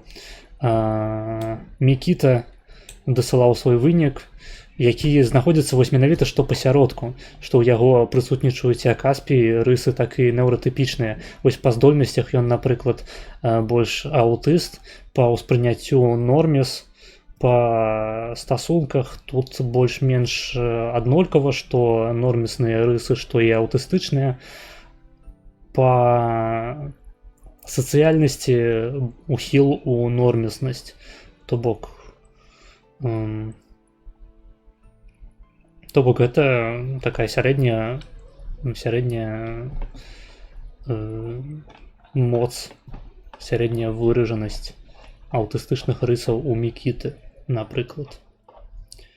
Так, ну больш я тут вынікаў асабліва не бачу, а тут у чаце хтосьці пісаў, што ён нормісам апынуўся. Ну вось. Я проста спадзяюся, што вы зразумелі, як гэта працуе на прыкладзе такога тэсту. Дарэчы, наконт тэстаў, я праходзіў іншы тэст, які па-дэбільнаму неяк выглядаў зусім, то бок там не было адказу тыпу ты звычайна, як это выглядае адказы на пытанне. Вось у гэтым тэсце было падобна, які мы зараз абмяркоўваем, што там ёсць адказ на пытанне абсалютна не, хутчэй не ведаю, хутчэй так, абсалютна так. А ў тым тэсце была нейкая шыза па тыпу так, у мяне гэта было да 18 гадоў альбо пасля, да 18 пасля, і так на кожнае пытанне. То бок нават немагчыма адказаць так ці не, толькі сказаць, было гэта ў цябе? Альбо, ну, калі было, ты не можаш указаць, наколькі моцна гэта было ў цябе прадстаўлена. Толькі, калі. І па тым тэсце ў мяне выйшла, што я аўтыст. Хаця, ну, я пра сябе ніколі б не сказаў, што я аўтыст. Я, ну, абсалютна па большасці аспектах сваіх праяваў там паводзінаў і, не ведаю, успрыняцця рэчаіснасці абсалютны норміс.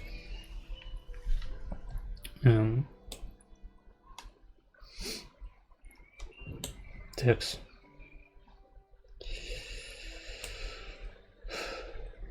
Згубіў думку, неважно. Што вы тут пішаце? Заўсёды было цікава, як састаўляюць такія тэсты, як падбіраюцца пытанні і наколькі вынікі маюць якую-небудзь каштоўнасць. Ну, пра каштоўнасць вынікаў я сказаў, што гэтыя тэсты яны існуюць, каб ты мог проста задумацца пра тое, наколькі высокія ў цябе схільнасці да той ці іншай вось таго ці іншага разладу альбо хваробы. А калі цікавіць дакладная дыягностыка, то, вядома, трэба звяртацца да спецыялістаў. Ну і пажадана да добрых спецыялістаў.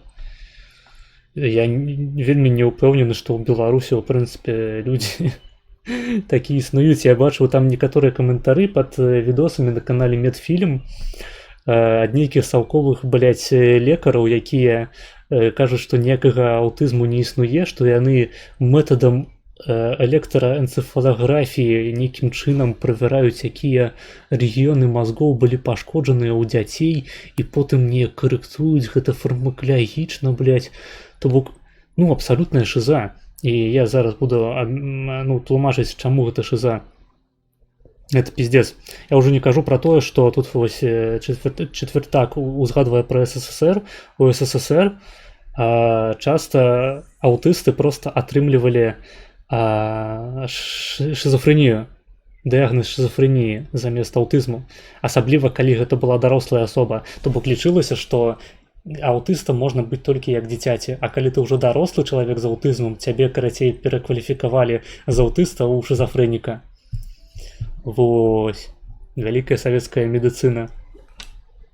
Вялікая неўрабіялагічная расійская школа. Зноў ж такі. І неўрапсіхіятрычная. Я нагадваю, дарэчы, што пытанні задавайце з прыпіскай сабака Мар'янэс, каб я іх адразу бачыў.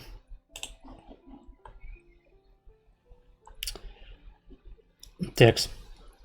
Тэстаў існуе насамрэч досыць шмат розных. У тым ліку гэта тэсты на распазнаванне эмоцыяў па вачах.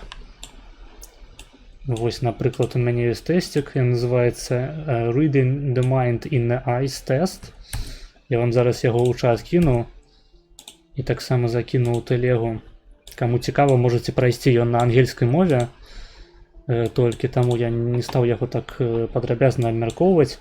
Але таксама аўтысты маюць, як я ўжо сказаў, праблему з распазнаваннем эмоцыяў. І таму...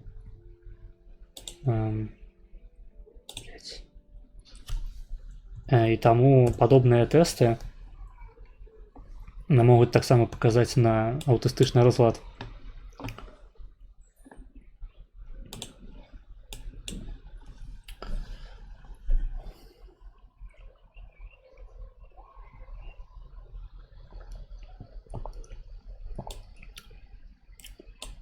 Добра.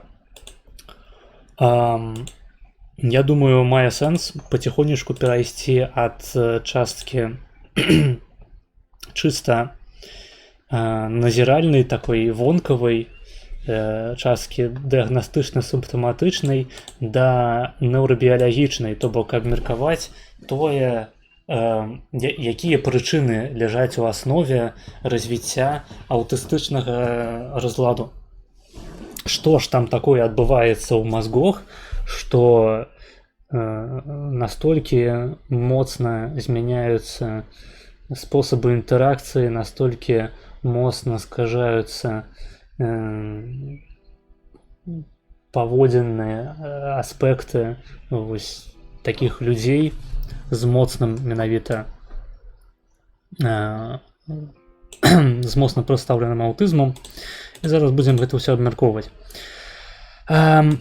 Пачнем з таго, што я казаў на пачатку стрыму, а менавіта, што аўтызм гэта хвароба... Гэта не хвароба, гэта разлад, які вельмі моцна асацыяваны менавіта з генетыкай. То бок, высокая верагоднасць існуе таго, што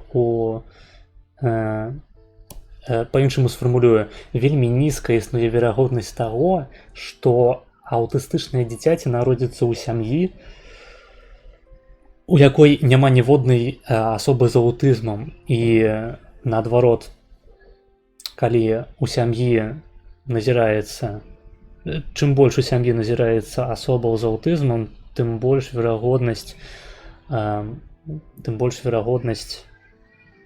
што наступнае дзіцяці народжанае будзе таксама мець аўтызм.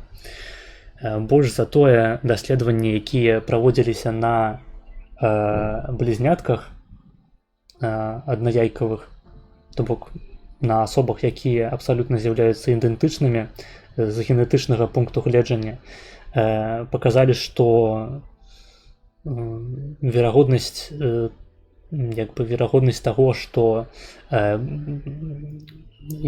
калі адзін з гэтых блізняткаў аўтыст, то верагоднасць таго, што другі таксама аўтыст 30%. Гэта досыць шмат. Зноў ж такі, гэта не 100%, таму што, нягледзячы на тое, што гэта дзеці, якія абсалютна аднолькавыя з пункту гледжання генетычнага, гэта не азначае, што развіваліся яны аднолькава, нават будучы ўнутры адной жанчыны.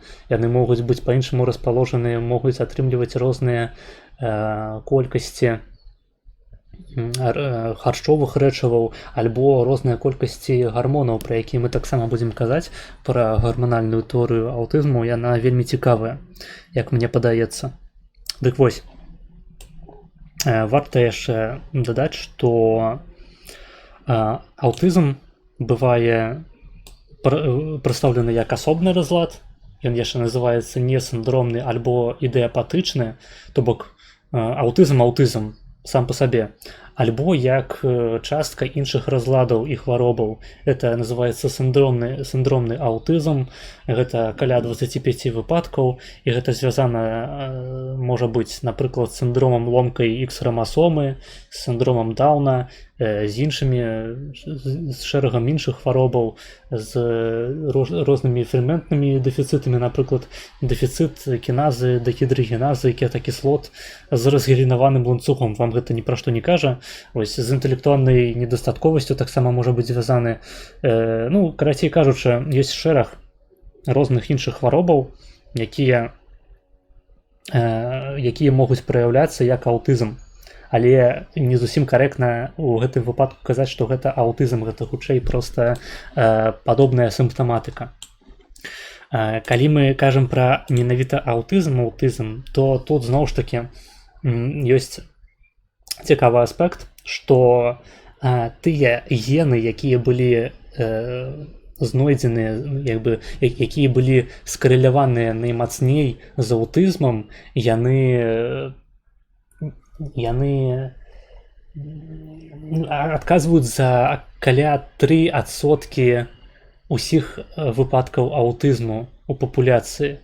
То бок, тыя рэдкія гены, якія з большай верагоднасцю выклікаюць аўтызм у чалавека, яны тлумачаць толькі зусім незначную колькасць гэтых самых аўтызмаў, а большая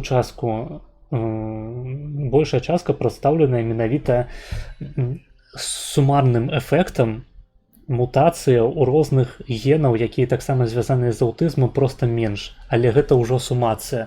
То бок у нас могуць быць альбо рэдкія мутацыі з моцным эфектам, альбо шмат маленечкіх мутацый з меншым эфектам, але праз іхнюю вялікую колькасць развіваецца большая частка выпадкаў з аўтызмам. І гэта гены, якія звязаныя з цэлым шэрагам розных функцыяў нашага арганізму і нашых нейронаў у прыватнасці. Гэта у асноўным гены, якія адпавядаюць за фармаванне, функцыянаванне сінапсаў, за рэгуляцыю трансляцыі, то бок гэта рэгуляцыя рэалізацыі іншых генаў. Гэта альтэрнатыўны сплайсінг. Зараз не буду тлумачыць, што гэта такое. Гэта, карацей, калі коратка, гэта гены, якія адказваюць за розныя спосабы збірання генетычнай інфармацыі, калі яна рэалізуецца. але магчыма варта было б прачытаць на гэтую тэму асобную лекцыю, проста сёння ў нас часу, дай Божа, каб хапіла хаця б на аўтызм. Тэма абшырная сапраўды. Гэта гены, якія звязаныя з содавымі каналамі, з транспартам, з апаптозам. Апаптоз — гэта запраграмаваная смерць клеткі, што з'яўляецца важным элементам нашага развіцця, таму што на працягу развіцця вельмі важным аспектам з'яўляецца не толькі з'яўленне новых клетак і рост нашых тканак, нашых органаў, але таксама і смерць, запраграмаваная смерць пэўнай часткі гэтых клетак, якія граюць пэўную ролю на пэўных этапах, а потым павінны знікнуць. І калі такія працэсы парушаюцца, напрыклад, я зараз не скажу канкрэтна, якія гэта гены адпавядаюць за такія выпадкі, але ў людзей, напрыклад, могуць захоўвацца перапонкі паміж пальцамі, як у нейкіх, не ведаю, земнаводных, як у нейкіх жаб. Перапонкі паміж пальцамі — гэта такія праявы адсутнасці апаптозу, то бок вось тыя самыя клеткі, якія фармуюць перапонкі, яны на пэўным этапе развіцця не самазнішчыліся. І калі мы кажам пра аўтызм, гэта таксама будзе граць важную ролю, таму што, забегаючы наперад, скажу, што у аўтыстаў у сярэднім трошачкі большыя мазгі, чым у нармальных людзей, і у іх па-іншаму збудаваныя менавіта сінапсы і неўрасеткі. Што я маю на ўвазе? Па-першае, праз парушэнне генаў, якія адказваюць за апаптоз, неўроны, якія павінны былі знікнуць, на пэўным этапе яны застаюцца. То бок у нас на пэўным этапе адбываецца неўрагенез актыўны, калі растуць нашыя мазгі, калі развіваюцца нашыя нервы, міелінізацыя, хуё-маё. І у пэўны момант гэтая вялікая колькасць клетак, яна павінна пачаць знікаць. І гэта называецца прунінг, калі рэгулюецца проста колькасць гэтых клетак, адсейваюцца непатрэбныя, якія альбо не ўбудаваліся ў сеткі, альбо з'яўляюцца нефункцыянальнымі.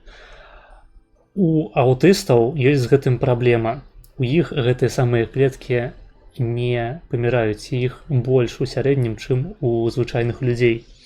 І праяўляецца гэта досыць цікава таксама праз тое, што у звычайных людзей адсутнічаюць выразныя ўспаміны да 3 год жыцця. І гэта нават мае сваю назву, сваю тэрміналогію, гэта называецца аўтызм, амнезія 3гадовага ўзросту. То бок да 3 год нашыя ўспаміны, калі яны нават ёсць, калі яны нават маюцца, яны досыць няясныя. Вельмі невялікая колькасць людзей, ёсць вельмі невялікая колькасць людзей, якія сапраўды маюць успаміны да 3гадовага ўзросту. Можаце напісаць у чаце, калі ў вас такія ўспаміны маюцца, гэта досыць нетыповая сітуацыя. І звычайна гэта адбываецца менавіта праз той самы прунінг, калі клеткі самазнішчаюцца і пэўныя ўспаміны могуць падлягаць знікненню альбо прынамсі змене. Дык вось, у аўтыстаў праз тое, што такія клеткі не знікаюць, сапраўды нашмат больш успамінаў з ранейшага дзяцінства. То бок гэта не тое, каб у іх ёсць памяць пра зусім, не ведаю, гадовыя ўспаміны, 2гадовыя, але у сярэднім іхнія ўспаміны проста старэйшыя. Яны памятаюць больш са свайго ранейшага дзяцінства. Праз тое, што прунінг у аўтыстаў па шматлікіх даных ён сапраўды парушаны. І праз тое у іх сапраўды вялікшыя мазгі. Я ўжо не буду казаць пра астатнія аспекты генетыкі, это не тое, каб важна ў рамках нашай размовы. Асноўнае, пра што трэба сказаць у гэтым выпадку, это тое, што, як я ўжо сказаў, асноўная частка генаў, якія дэтэрмінуюць аўтызм, датычаць працы сінапсаў, іх фармавання. І для аўтыстаў сапраўды вельмі характэрна, што іхнія нейроны, яны маюць досыць кароткія аксоны і досыць разгалінаваныя. То бок іхняя такая сеткавая структура мазгоў выглядае так, што у іх вельмі моцныя сувязі выступаюць лякальныя і досыць слабыя сувязі на адлегласці. То бок лякальна у іх вельмі такія зграбныя, моцна звязаныя нейроны, але праз тое, што адросткі вельмі кароткія і разгалінаваныя, як бы яны не дастаюць да нейкіх адлеглых часткаў нашых мазгоў. І нават тэсты некаторыя, якія паказваюць аўтызм, яны выглядаюць як тэст на ўспрыняццё дэталяў. То бок там, напрыклад, ёсць такі тэст, у якім паказваецца літара H, якая складаецца з маленечкіх літараў S. І даследуецца тое, якую літару адразу бачыць чалавек. То бок ён больш засяроджаны на тым, што вялікая вось гэтая літара H, яна, першае, на што ён звяртае ўвагу. Альбо ён звяртае ўвагу на вось гэтыя маленечкія S, з якіх складаецца літара H. І гэта тлумачыцца менавіта праз тое, што аўтысты вельмі моцна засяроджаныя, звяртаюць увагу сваю на дэталі, на нейкія лякальныя элементы, але не здольныя ўбачыць агульную карціну. У іх з гэтым маюцца пэўныя праблемы. Што цікава, сапраўды, я ўзгадваў пра гарманальную тэорыю, сёння ўжо трэба трошачкі такі адступ у бок зрабіць, бо варта нагадаць, чым адрозніваюцца жаночыя мазгі ад мужчынскіх. Там досыць шмат розных адрозненняў, але асноўнае, як па мне, гэта тое, што сцверджана ўжо, гэта даследавана неаднакратна, што жаночыя мазгі, вось паўкулі мазгоў, яны нашмат лепей паміж сабой звязаныя. То бок гэта такія сувязі, якія забяспечваюцца праз мазолістае цела. Мазолістае цела — гэта такая структура пасярэдзіне нашых паўкуляў, якая іх звязвае. Яна такая жорсткая, белая. Мабыць, ведаеце, як яно выглядае. Калі не, мабыць, я вам зараз пакажу.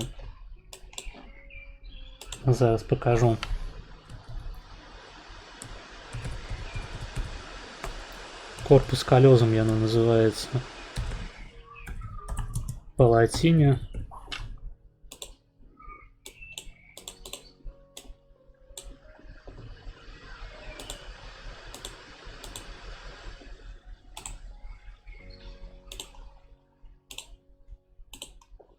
Текст.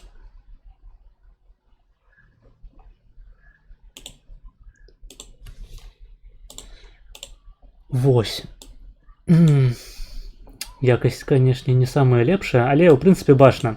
Вось гэтая такая структура домікам белая. То бок мы бачым зараз разрэз сагітальны мазгоў, ён вось так праходзіць. І паўкулі мазгоў яны звязаныя праз корпус калёзум, праз мазолістае цела.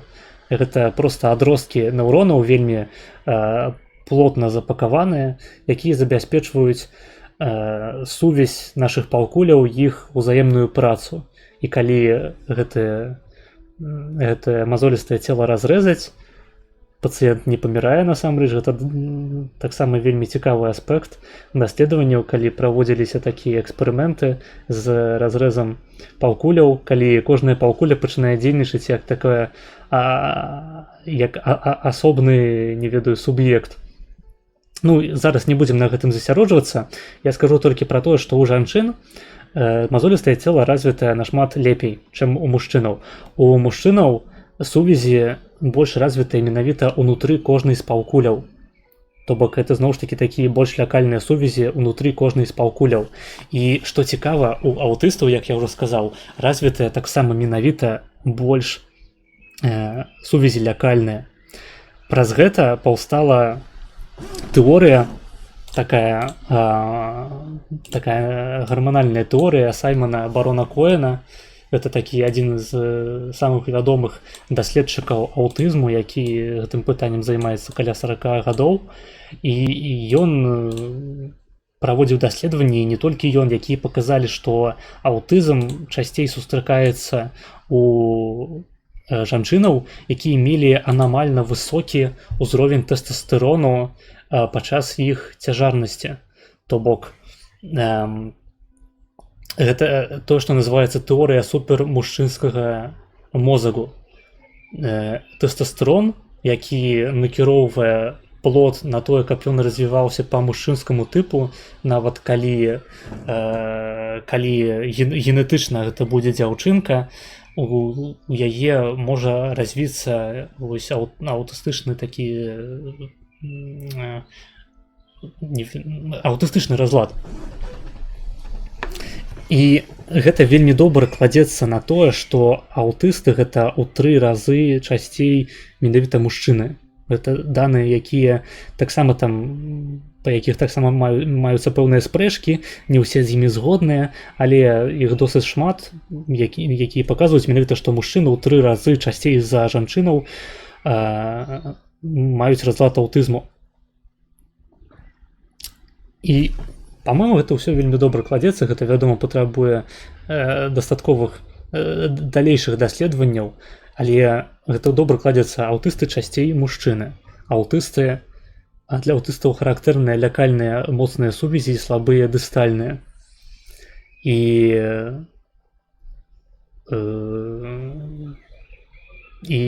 аўтысты часцей з'яўляюцца ў жанчынаў з анамальна высокім тэстастэронам. В прынцыпе, гэта і ёсць тэорыя супермужчынскага мозгу, яна так і выглядае.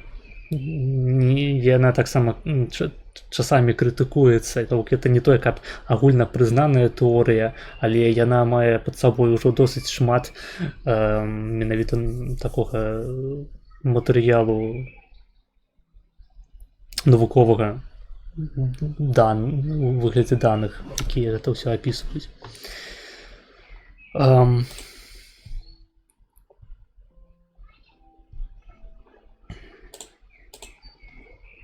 Таксама можна сказаць пра тэорыю ЭАС, якая звязаная з тэорыяй супермужчынскіх мазгоў, таксама Саймона Барона Коэна.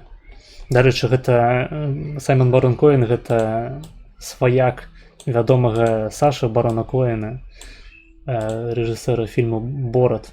Ну, гэта так да слова. Вось. ЭАС-тэорыя – гэта тэорыя, у якой «э» азначае эмпатыя, а «с» – сістэматызацыя. То бок, згодна з поглядамі Саймона Барона Коэна, існуе пэўны спектр, зноў ж такі, асобаў з высока развітай эмпатыяй, і вось гэта праходзіць так праз пэўны шэраг рознага насілення вось гэтай самай эмпатыі і да полюсу сістэматызацыі. І вось гэты самы полюс сістэматызацыі, ён, згодна з поглядамі Барона Коэна, прадстаўлены аўтыстамі. Гэты, дарэчы, гіперэмпатычны полюс, ён не тое, каб вельмі моцна даследаваны, мы не зусім ведаем, ці асобы з гіпервыражанай эмпатыяй з'яўляюцца сапраўды, ці яны маюць нейкія праблемы на клінічным узроўні.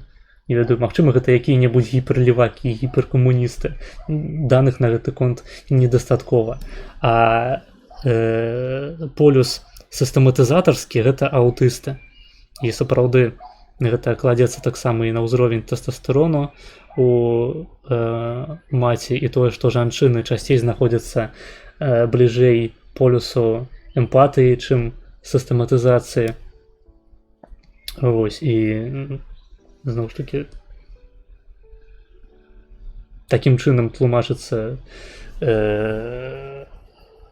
гормональна, это па сутнасці адна тэорыя, можна сказаць, гормональная тэорыя, якая просто по-рознаму апісваецца таксама праз гэты графік ЭС. Вось. Зараз уже не буду шукаць картинку, каб паказаць. Можете знайсці. Я пазней кіну лекцыю, карацей, самого барона Коэна на канал. Яна досыць толковая па-ангельску, ну, вядома, але я раю паслухаць. Барон Коэн мае таксама досыць такія супярэчлівыя погляды на тое, як аўтызм, якую ролю аўтызм адыграў менавіта з пункту гледжання эвалюцыі. То бок ён напісаў нават не адну кніжку аб тым, як можна спекуляваць на тэму аўтызму у розных вядомых навукоўцаў, напрыклад, у Эйнштейна альбо у Карла Лінея. Вось Карл Ліней гэта досыць такі добры прыклад таго, наколькі моцны чалавек быў заангажаваны ў сістэматызацыю. Гэта, я нагадаю, асоба, якая стварыла біялагічную наменклатуру бінарную. То бок гэта чалавек, які прыдумаў называць від двума словамі, першае з якіх акрэслівае род гэтага арганізму, а другая від канкрэтна. Это Карл Ліней зрабіў, і гэта ягоны вясомы такі досыць уклад, такі важлівы ўклад у біялагічную сістэматыку. А мы ведаем, што аўтысты, яны менавіта што здольныя да такой сістэматызацыі. І паўстае пытанне, ці Карл Ліней не быў аўтыстам? Мы гэтага не можам сцвердзіць, таму што тады, у прынцыпе, такіх дыягназаў не ставілі. І, магчыма, падобныя асобы у тамашнім грамадстве ўспрымаліся як нейкія чудзікі сапраўды, але ў выпадку, вось, як з Карлам Лінеем, карысныя чудзікі, якія мелі свой навуковы аўтарытэт і прынеслі шмат карысці для наступных пакаленняў у навуковым сэнсе. І у яго шмат такіх ёсць разважанняў на тэму таго, наколькі сапраўды аўтыстычныя асобы маглі прычыніцца да, ў прынцыпе, развіцця чалавечай цывілізацыі, чалавечай тэхналогіі. Таму што, нягледзячы на тое, што аўтысты у цяжкіх формах гэта людзі не здольныя да самастойнага існавання, ў прынцыпе, людзі з выражанымі пэўнымі, не ўсімі, а пэўнымі ў пэўнай такой ступені аўтыстычнымі рысамі сапраўды могуць выступаць як высокафункцыянальныя чальцы грамадства. Вось. Тут, дарэчы, пяройдзем мы на тэму з тэрапіяй аўтызму. Тут не шмат што можна сказаць на гэтую тэму. Я адразу ўзгадаю, што не існуе абсалютна ніякіх лекаў на аўтызм. То бок, калі вы бачыце недзе ў інтэрнэце, што хтосьці вам абяцае вылікаваць ваш аўтызм, пасылайце гэтага чалавека нахуй, плюйце яму ў твар, давайце яму падсрачнік і накіроўвайцеся ў адваротным кірунку. Вось, няма ніякіх лекаў на аўтызм. Ёсць фармакалагічная тэрапія, якая мае на мэце аслабіць пэўныя праявы, напрыклад, неадэкватных рухавых патэрнаў альбо патэрнаў паводзінных ці вакальных. Але гэта не лекаванне аўтызму, гэта проста спрашчэнне жыцця такім людзям. І спрашчэнне, як бы, прафілактыка іхняга шкоды, якую яны маглі б патэнцыйна камусьці нанесці праз нейкія неадэкватныя, напрыклад, рухі. Ну, гэта проста ў самых цяжкіх выпадках такое стасуецца. Там, ну, можна ўзгадаць пэўныя дыеты, пэўныя такія вось харчовыя прафілактычныя меры, таму што у асобаў з аўтызмам таксама досыць часта сустракаюцца праблемы менавіта са стрававальнай сістэмай, з кішэчнікам, там, са страўнікам і гэтак далей. Зноў ж такі, пэўныя дыеты там можна стасаваць. Але гэта ўсё проста паляпшэнне сітуацыі. Што сапраўды вельмі моцна дапамагае аўтыстам, гэта біхевіаральная тэрапія, паводзінная тэрапія. Это калі дзяцей самага малога дзяцінства дыягнастуюць як аўтыстаў і дапамагаюць ім сацыялізавацца. Што я маю на ўвазе? То бок і гэтых дзяцей, з гэтымі дзяцьмі трэба вельмі спецыфічна працаваць. Это дзеці, як я ўжо казаў, аўтысты маюць праблемы з тым, каб кантактаваць, каб глядзець у вочы, каб, у прынцыпе, успрымаць іншую асобу. То бок гэта заўсёды павінен быць павышаны тон. Канкрэтныя павінны быць месаджы, якія ты хочаш данесці да дзіцяці. То бок гэта трэба казаць гучна, гэта трэба казаць канкрэтна, і перад тым, як гэта сказаць, трэба заўсёды паклікаць па імені і сказаць «паглядзі на мяне». Паглядзі на мяне. Такім чынам, выпрацоўваючы звычку, каб аўтыст глядзеў на асобу, якая з ім ініцыюе кантакт, размову, і потым ён слухаў, што яму кажуць, і адпаведным чынам захоўваўся. Это такія ёсць відосікі, я таксама іх, мабыць, ужо дашлю потым у тэлеграм-канал з каналу Медфільм. Ёсць цікавыя відосікі. Мабыць, я які-небудзь фрагмент зараз пакажу таго, як такая тэрапія можа выглядаць. Там досыць стары такі відосік, але ён паказальны, на мой погляд. Такс. 1.48, да? Вибачаюся. Это у мяне было недзе ў Watch Later.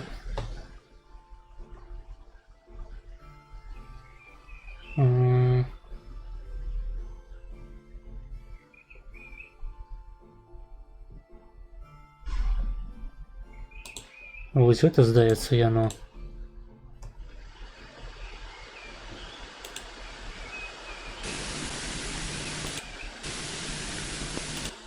Admiration.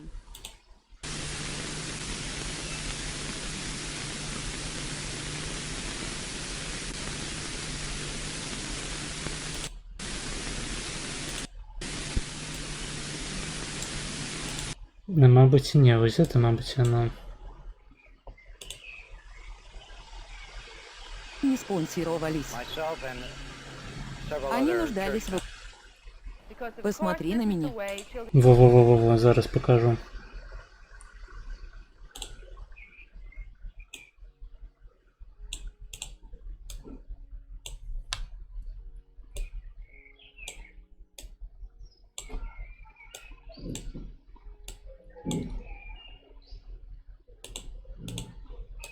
На занятии.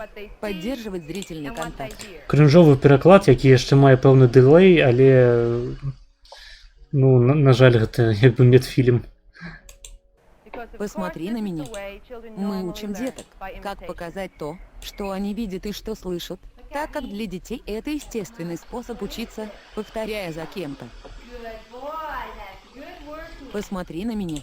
Вось, звярніце ўвагу на тое, што заўсёды трэба даваць пэўную ўзнагароду, альбо вакальную, альбо матэрыяльную нейкую, каб таксама выпрацоўвалася звычка на тое, што калі ты ў адпаведны спосаб адпавядаеш на на спробы кантакту з табой, то ты атрымліваеш за гэта пэўную ўзнагароду. Молодец. Что это? Тётя? Молодец. Ты умничка. Посмотри на меня. Молодец. Что это? Заўважце, што яна размаўляе вельмі гучна, кароткімі такімі фразамі. Молодец, Рикардо. Очень хорошо.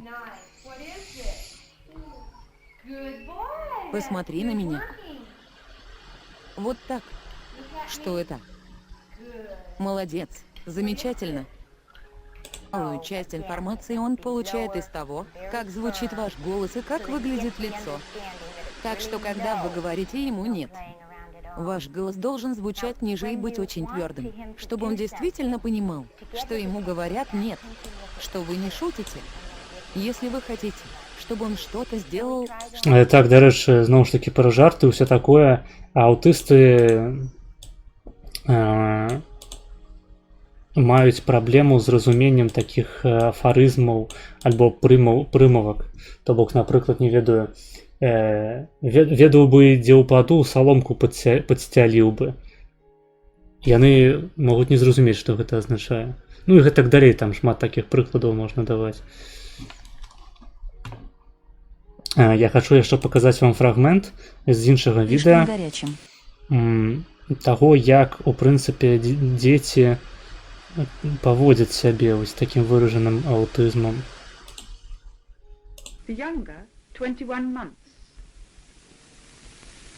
Никакой реакции друг на друга не наблюдается.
Ось тут такі фрагмент показальны зараз будзе.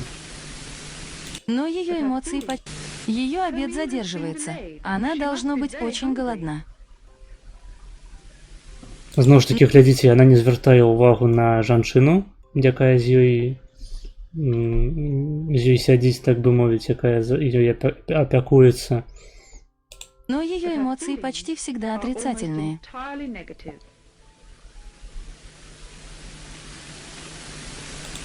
І тут яшчэ... Вось, тут яшчэ такі прыклад цікавы.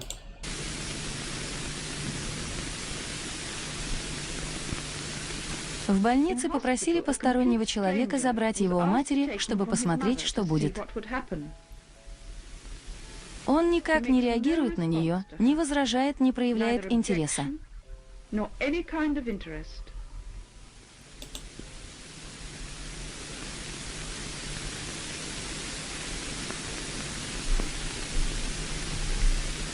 Но начинает монотонно хлопать в ладоши.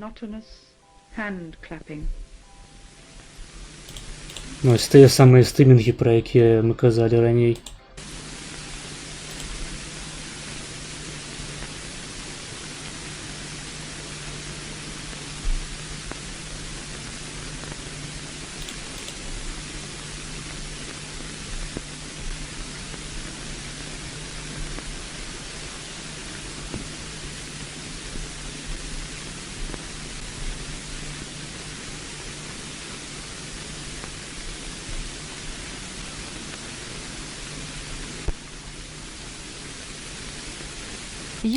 Вось, паглядзіце, зноў ж такі характэрная рыса, пра якую я казаў, зацікаўленасць воласамі. Живут волосы матери.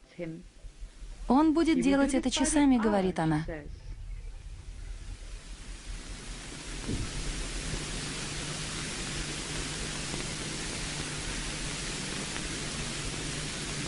Ребенок-аутист, как и большинство детей, любит, когда с ним играют и обнимают.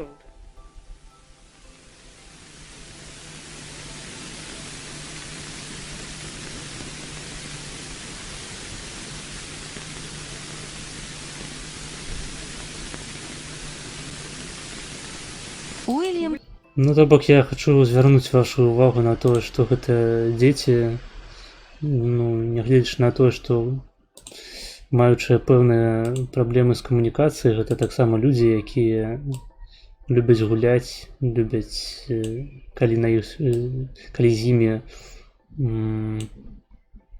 калі да іх спецыфічным нейкім чынам ставяцца.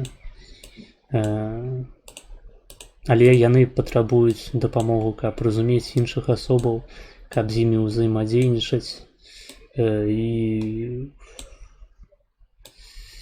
І в прынцыпе, нават у самых цяжкіх выпадках ёсць вялікі шанец, што можна адаптаваць гэтага дзіцяці да жыцця. Мабыць, ну, не да канца самастойнага, але прынамсі, ну, больш-менш шчаслівага.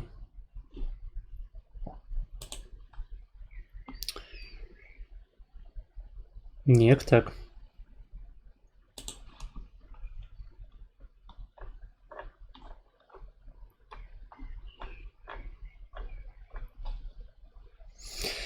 Магчыма, у вас засталіся якія-небудзь пытанні, і я гатовы на іх адказаць.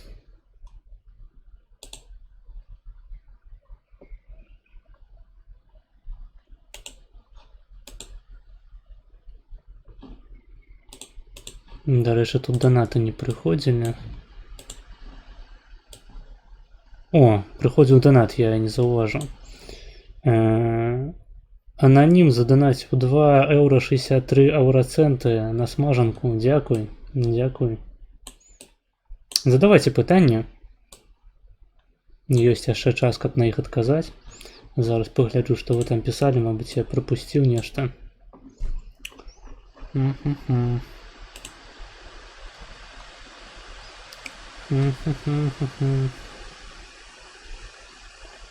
Так, чуў, што ў дзяцей Маўглі, якія пачалі засвойваць маўленне літаральна на пару гадоў пазней, яны ўжо ніколі яго не засвоіць на поўным узроўні, з усімі астатнімі праблемамі. Ну так, у аўтыстаў ёсць праблема праз тое, што яны могуць не навучыцца размаўляць, але гэта таксама папраўна, то бок ёсць спецыяльныя методыкі, якія дазваляюць навучыць размаўляць аўтыстычных дзяцей. Калі казаць яшчэ пра мову, то сапраўды часта, ну, гэта часты прызнак таго, што дзіцяці разлад аўтыстычнага спектру, што яно у досыць сталым узросце яшчэ не пачало гаварыць. Вось. На гэта заўсёды трэба пільна звяртаць увагу. Так, ну, это літаральна я. Заўсёды было цікава, як састаўляюць... Так, это я чытаў пра тэсты. Дарэчы, тут было пытанне пра расу. Пра расу я не ведаю, але дакладна вядома, што сярод асобаў, так скажем, ЛГБТ асобаў аўтызм сустракаецца значна часцей. Я дакладна не даследаваў гэтую вобласць, але такія даныя таксама ёсць, калі казаць пра дэмаграфіку. На канале Медфільм было відэа пра чалавека, які расказваў толькі пра метро. Мабыць, бачыў? Так, я бачыў, і сапраўды для аўтыстаў вельмі характэрна цікавіцца, напрыклад, схемамі метро альбо трамвайнымі нейкімі транспартнымі шляхамі. Але, наколькі я памятаю, канкрэтна ў тым фільме справа ішла не пра аўтызм.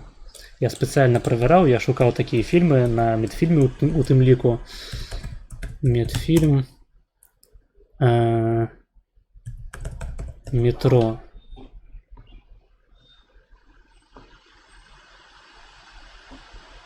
Вось, гэта была шизофренія. Хаця з іншага боку, калі гэта савок, то, в прынцыпе, мог быць аўтыст. Так зараз задумаўшыся, гэта мог быць аўтыст.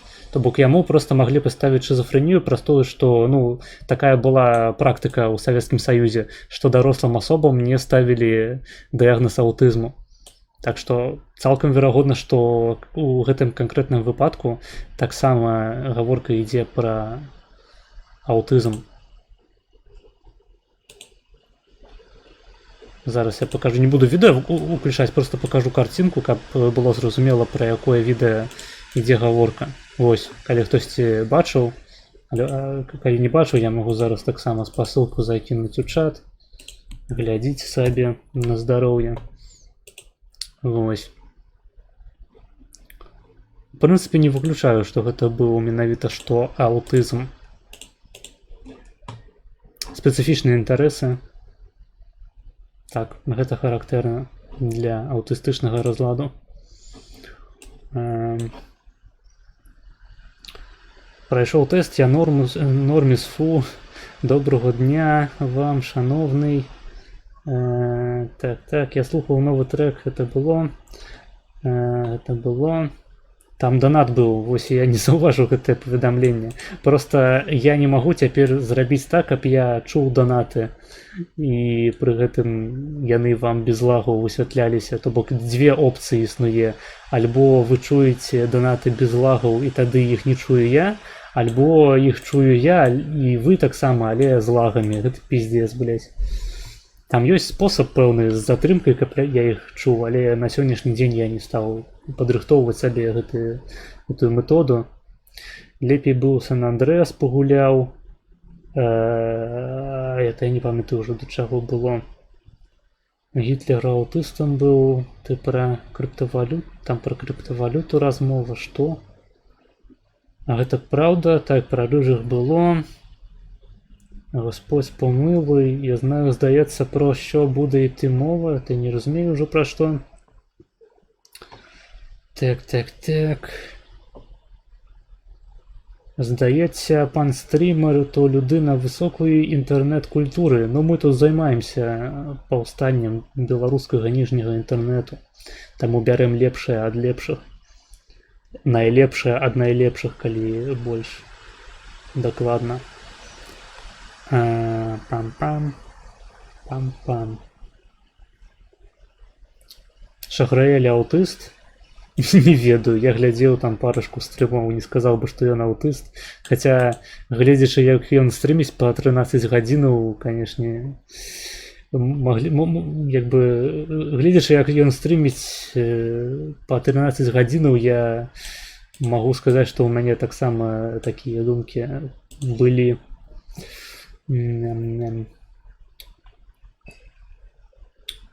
Я на норм размаўляю. Ну, я кажу, што праблемы з мовай гэта не тое, каб абавязковы нейкі крытэрый, які прысутнічае ва ўсіх аўтыстаў.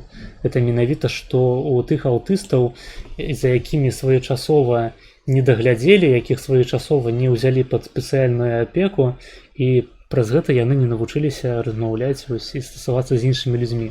Хаця, калі гэта зрабіць адпаведным чынам, то гэтыя дзеці могуць цалкам эфектыўна камунікаваць з іншымі людзьмі. Бам-бам-бам-бам.